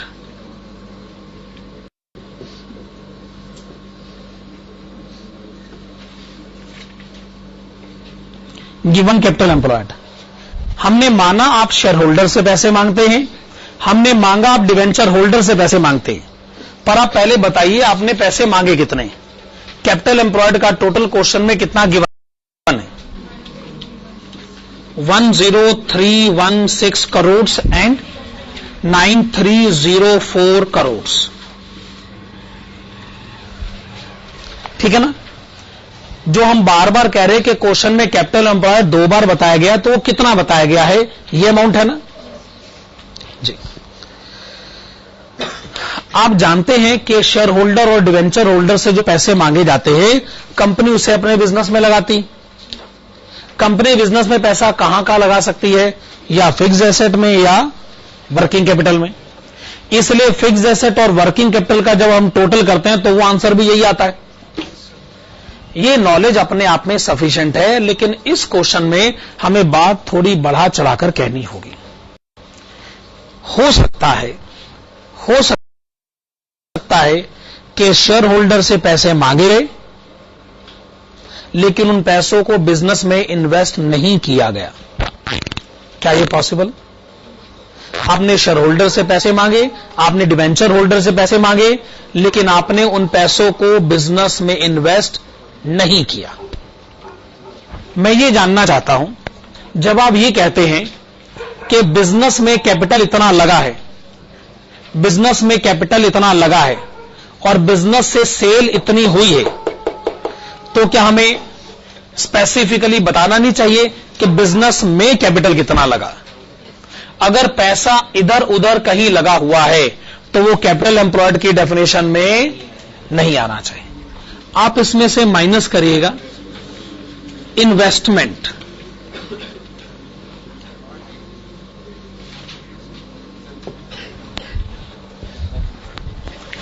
of course investment से हमारा मतलब है लॉन्ग टर्म इन्वेस्टमेंट, इससे हमारा मतलब है investment made outside the business. सीधी सी बात है, मान लो मैंने शेयर होल्डर से पैसे मांगे, मैंने डिवेंचर होल्डर से पैसे मांगे, ये क्या करके मैं बिजनेस करूंगा, पर मैंने मान लो कोई प्रॉपर्टी खरीद ली। अब ये क्या बात हुई भला, आप उन पैसों से प्रॉपर्टी कैसे खरीद सकते हैं? और अगर आपने उन पैसों से प्रॉपर्टी खरीदी भी है तो इसका मतलब उसका इस सेल से तो कोई लेना देना है ही नहीं। हम तो ये जानना चाहते हैं, अगर ये बिजनेस से सेल हुई है तो बिजनेस में कितना कैपिटल लगा हुआ है, हम तो ये जानना चाहते हैं। अगर कैपिटल बिजनेस के बाहर कहीं लगा हुआ है तो हम उसे डिस्कस नहीं कर सकते हैं। और वो क्वेश्चन में कितना दे रखा है? 288 एंड 222।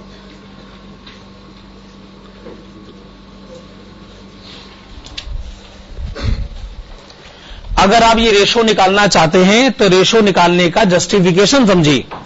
बिजनेस में कैपिटल कितना लगा है और उस कैपिटल के कारण बिजनेस से सेल कितनी हुई है। क्या ये बात सही?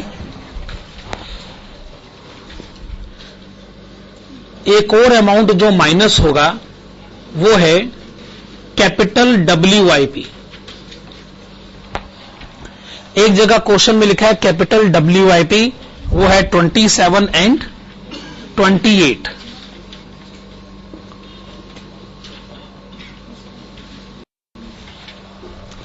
अच्छा, आपने स्टॉक ऑफ WIP तो सुना है ना? स्टॉक ऑफ WIP का मतलब वो स्टॉक जिसके ऊपर काम अभी चल रहा है। अगर WIP का स्टॉक हो सकता है, अगर WIP का स्टॉक हो सकता है, तो क्या फिक्स एसेट का भी स्टॉक, फिक्स एसेट का भी वर्क इन प्रोग्रेस का स्टॉक हो सकता है? ध्यान से देखिएगा, बड़ा सिंपल सा एग्जांपल है। मान लीजिए मैंने शेयर होल्डर से पैसे मांगे और उन पैसों से मैंने बिल्डिंग खरीदी। उस बिल्डिंग में मैं बिजनेस करता हूं। इसका मतलब बिल्डिंग में मैं बिजनेस करता हूं, तो बिल्डिंग में मेरा पैसा लगा है और बिल्डिंग में काम करता हूं तो मुझे सेल होती। बात अपने आप में सही है। लेकिन कई बार जब हम अपने बिजनेस को एक्सपेंड कर रहे होते हैं तो हमें एक दो बिल्डिंग से हमारा गुजारा नहीं होता है, हमें बड़ी सारी बिल्डिंगें खरीदनी भी पड़ती है और खरीद कर बनानी भी पड़ती।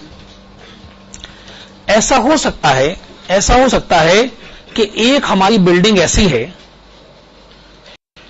जिस पे अभी रेनोवेशन वर्क चल रहा है, work is going on, renovation work is going on, construction work is going on.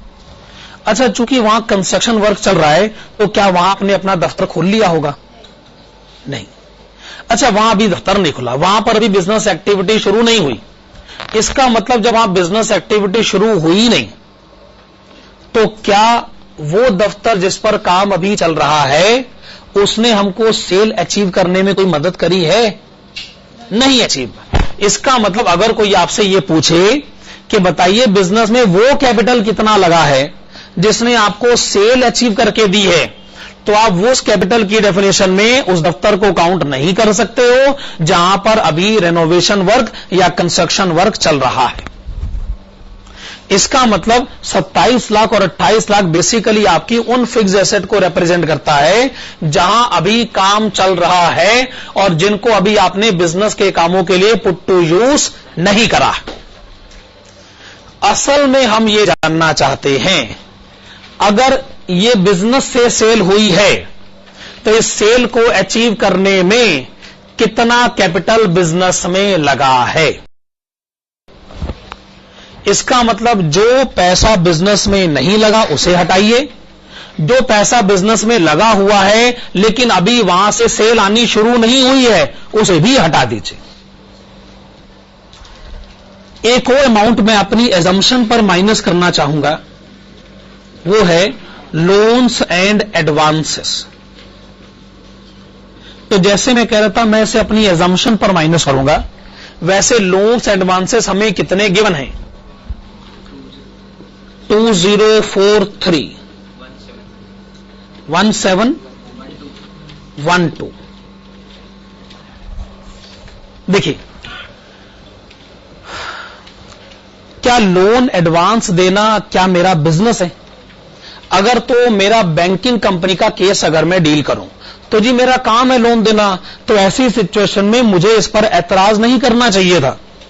पर मुझे ऐसा मानने में थोड़ा अजीब सा लग रहा है कि लोन या एडवांस देना मेरा बिजनेस है, क्योंकि क्वेश्चन ने शुरू में कहा है कि कंपनी का नाम है AMP ग्राफिक्स लिमिटेड, इसलिए ये माना नहीं जा सकता कि इतना बड़ा लोन या एडवांस उन्होंने in the course of business दिया होगा। इसीलिए मैं इसे in the course of business नहीं मानते हुए माइनस कर रहा हूं। मैं ये कह रहा हूं, अगर ये कैपिटल है उसमें से आइए वो सब माइनस कर दें जो पैसा आपने बिजनेस में नहीं लगाया, और वो भी माइनस कर दें कि जिसके ऊपर अभी कंस्ट्रक्शन वर्क चल रहा है। इससे मुझे क्या पता चल जाएगा? मुझे उस कैपिटल के बारे में जानकारी मिल जाएगी जो मैंने रियल सेंस में बिजनेस में इन्वेस्ट कर रखी। 7958 7342।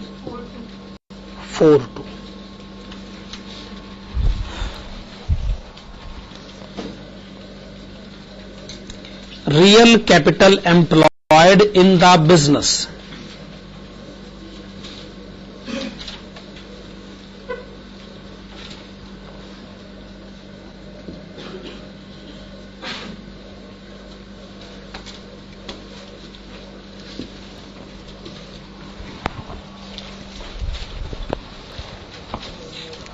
देखिए ठीक ऐसी सोच है, अगर जैसे आप कहते हो जी मैंने शेयर होल्डर डिवेंचर होल्डर से इतने रुपए मांगे, हमने कहा मांगे होंगे साहब, पर ये पैसे बिजनेस में तो लगे हैं नहीं, ये पैसे कुछ इधर लगे हुए हैं कुछ उधर लगे हुए हैं, इन सबको माइनस करिए, आपका बिजनेस में कैपिटल इतना लगा।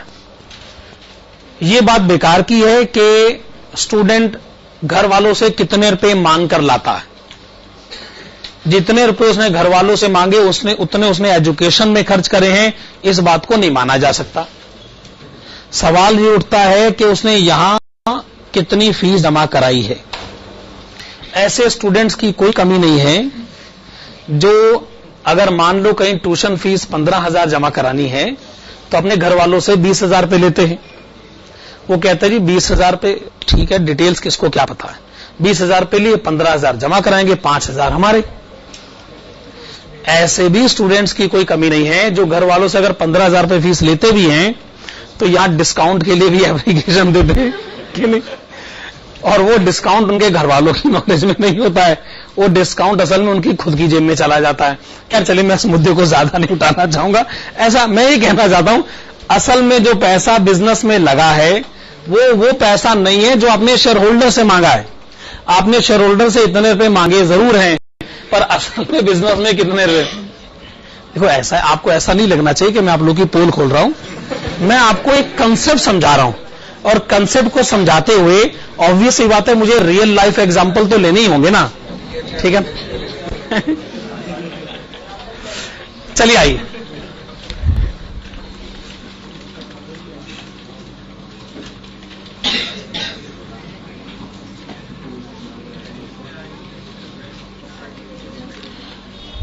तो आप मुझे capital employed turnover ratio year 2009 में बताएंगे। 294 पॉइंट,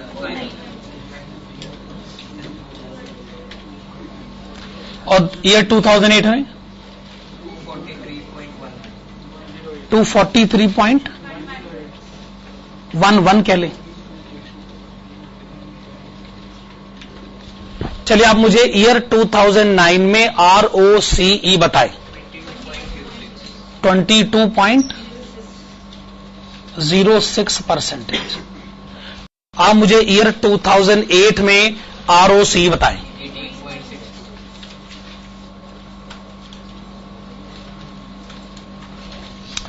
देखिए हालांकि पहली रेशो ने हालत खराब करी थी, ये बात हम मानते हैं, पर दूसरी रेशो ने सिचुएशन को काफी हद तक संभाल लिया है।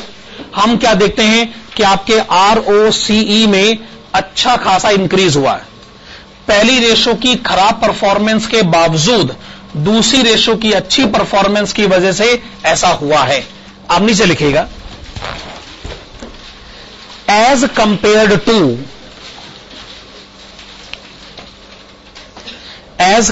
To the year 2008,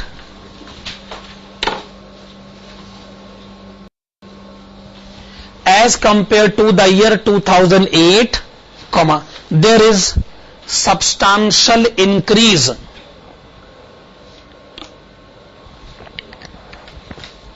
There is substantial increase in ROCE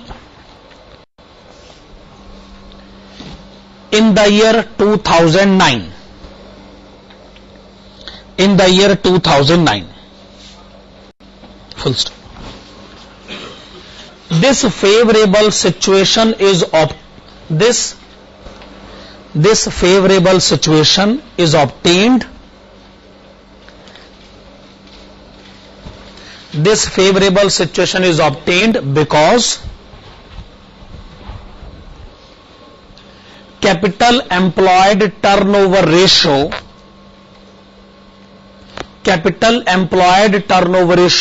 is increased to a great extent.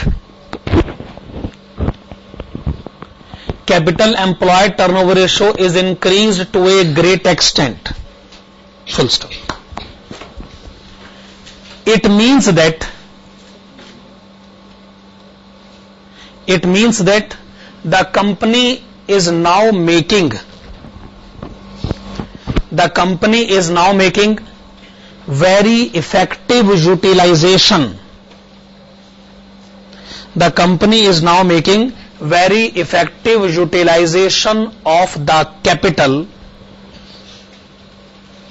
The company is now making very effective utilization of capital for achieving huge amount of sales. For achieving huge amount of sales. Full stop. It is also to be noted that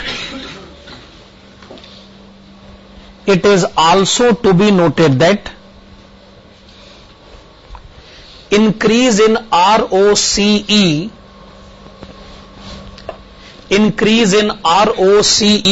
is despite the fact that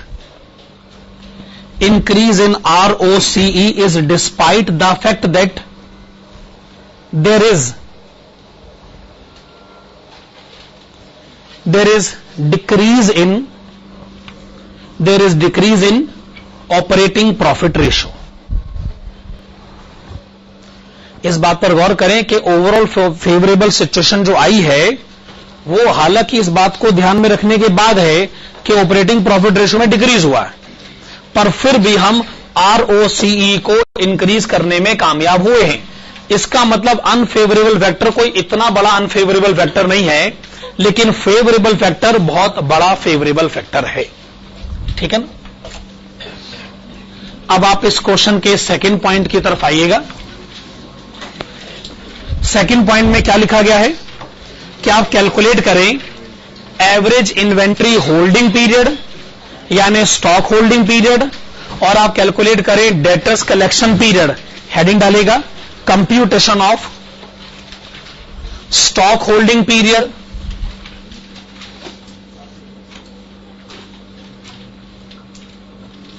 computation of stock holding period and debtors collection period.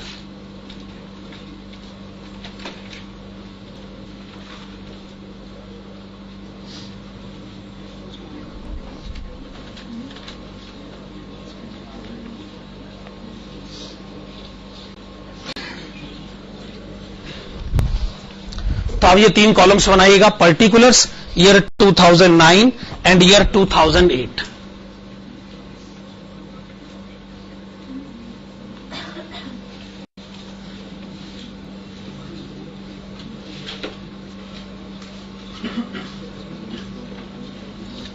Stock holding period. तो इस बात को ध्यान से देखिएगा. अगर तो आपको आंसर कैलकुलेट करना है डेज में तो आप लिखेंगे 365 डेज, और अगर आपको आंसर कैलकुलेट करना है मंथ्स में तो आप लिखेंगे 12 मंथ्स.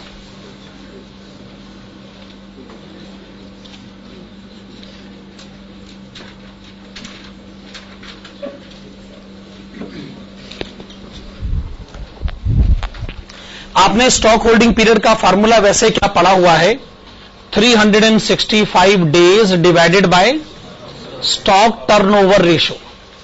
क्या ये बात सही?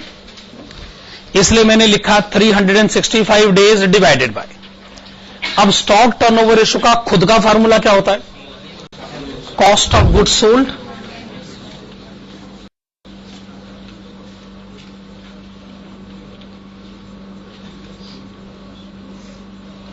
आपने कहा cost of goods sold divided by average stock. अच्छा, एवरेज स्टॉक जो है मैं डिनोमिनेटर के डिनोमिनेटर में लिखूं, इससे बेहतर होगा मैं न्यूमरेटर में लिख दूं. मैं ऐसा कर सकता हूं ना? हां जी. तो बेसिकली अब मुझे न्यूमरेटर में एवरेज स्टॉक लिखना चाहिए, पर यह सबसे बड़ी समस्या. असल में समस्या यह है कि मैंने ईयर 2009 से पूछा कि भाई क्या तुम एवरेज स्टॉक बता दोगे? उसने कहा जी हम बता देंगे. कैसे? कहता देखो जी, आप मुझे ओपनिंग स्टॉक बताइए, क्लोजिंग स्टॉक बताइए, हम एवरेज स्टॉक बता देंगे. ईयर 2009 कहता हां जी मैं बता दूंगा, क्योंकि मुझे मेरा ओपनिंग स्टॉक मालूम है, मुझे मेरा क्लोजिंग स्टॉक मालूम है, क्योंकि क्वेश्चन में 2008 भी है, 2009 भी. 2009 ने जब हां कह दी कि वो एवरेज स्टॉक निकाल लेगा, तो मैं 2008 के पास आया. मैंने उससे पूछा हां भाई क्या तुम एवरेज स्टॉक निकाल लोगे? कहता जी मैं तो नहीं निकाल सकता हूं, आप लोग मुझे मेरा ओपनिंग स्टॉक बताओ. अब प्रॉब्लम यह कि इस क्वेश्चन में एक साल कहता है जी मैं एवरेज स्टॉक निकालने में कामयाब हूं, दूसरा कहता है जी मुझसे नहीं निकलता। अब ये तो बड़ी अजीब सी सिचुएशन हो गई कि एक साल कहता है मैं एवरेज स्टॉक कैलकुलेट कर लूंगा, दूसरा कहता है जी मैं कैलकुलेट नहीं कर सकता हूं। तो मैं यूनिफॉर्मिटी तो मुझे मेंटेन करनी है, तो मैं एवरेज स्टॉक इसका मतलब लिख ही नहीं पा रहा हूं। तो मुझे वो लिखना पड़ेगा जो मैं दोनों केस में लिख पाऊंगा। तो मुझे एवरेज स्टॉक का साथ छोड़ना पड़ेगा। मुझे क्या लिखना पड़ेगा? क्लोजिंग स्टॉक, क्योंकि क्लोजिंग स्टॉक जो है वो दोनों बताने में कामयाब है, एवरेज स्टॉक दोनों नहीं बता सकते, है कि नहीं? तो मुझे अब कोई ना कोई तो मजबूरी में आंसर निकालना पड़ेगा ना। चलिए आप मुझे बताइएगा, कॉस्ट ऑफ गुड्स सोल्ड पहले ईयर 2009 में 15179, फिर आप मुझे क्लोजिंग स्टॉक ही बता दें 2709।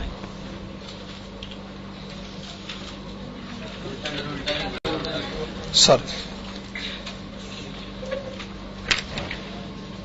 क्या उल्टा लिख दी? 15, हाँ सर ऊपर नीचे 15179 और क्लोजिंग स्टॉक है 2709। अब आप मुझे बताएं 65 डेज।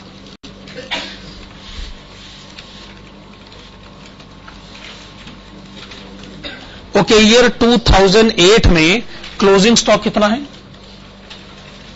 2540 और कॉस्ट ऑफ गुड्स सोल्ड कितना है? 10996। क्या आंसर है? देखिए, अगर यह आंसर 84 डेज है तो इसका मतलब सिचुएशन बड़ी फेवरेबल हो गई है। पहले आपको सामान बेचने में ना 84 दिन लग जाते थे। स्टॉक होल्डिंग पीरियड का मतलब स्टॉक कितने दिनों के लिए होल्ड करना पड़ता था।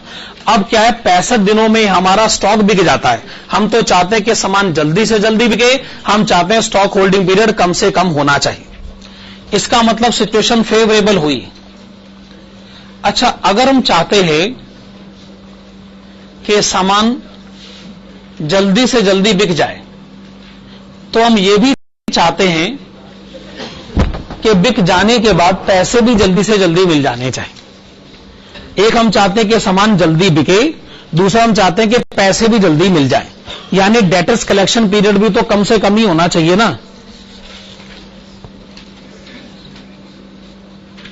365 days divided by debtors turnover ratio. Debtors turnover ratio का खुद का फॉर्मूला क्या होता है? Credit sales divided by average debtors. अब इसको मैं न्यूमरेटर में लिख देता हूं, पर एवरेज डेटर्स बताना तो पॉसिबल होगा नहीं, तो फिर मुझे क्लोजिंग डेटर्स ही बताना पड़ेगा मजबूरी में।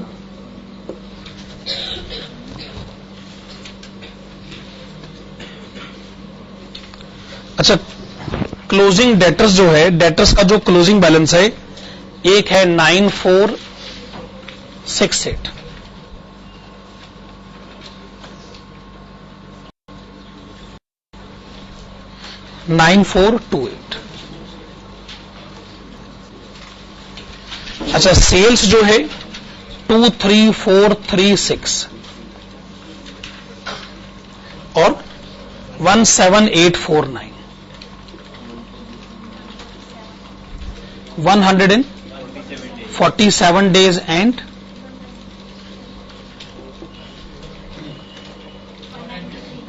193 days। तो डेटर्स कलेक्शन पीरियड में भी अच्छा खासा डिक्रीज हो रहा है, डेटर्स कलेक्शन पीरियड में भी डिक्रीज हो रहा है, तो दोनों सिचुएशन फेवरेबल ही हुई हैं। अब हम सामान जल्दी बेचने लगे हैं, अब हमें पैसे भी जल्दी मिलने लगे हैं। आप लिखिएगा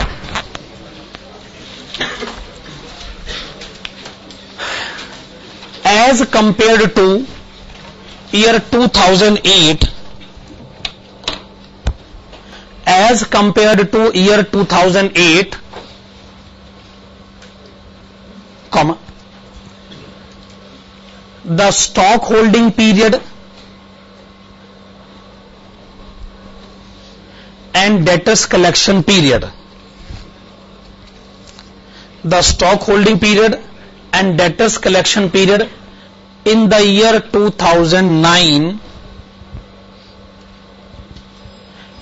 2009 is reduced significantly. Full stop. The situation has now become favorable. The situation has now become favorable in both the sense.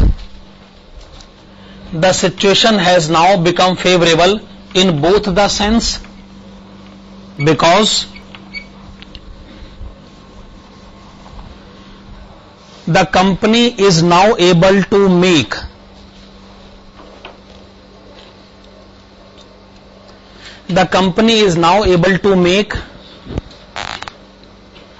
early sales. The company is now able to make early sales and also quick collections. ये हम शब्द सही इस्तेमाल कर रहे हैं ना? Early sales होने लगी हैं और क्विक कलेक्शंस होने लगी हैं.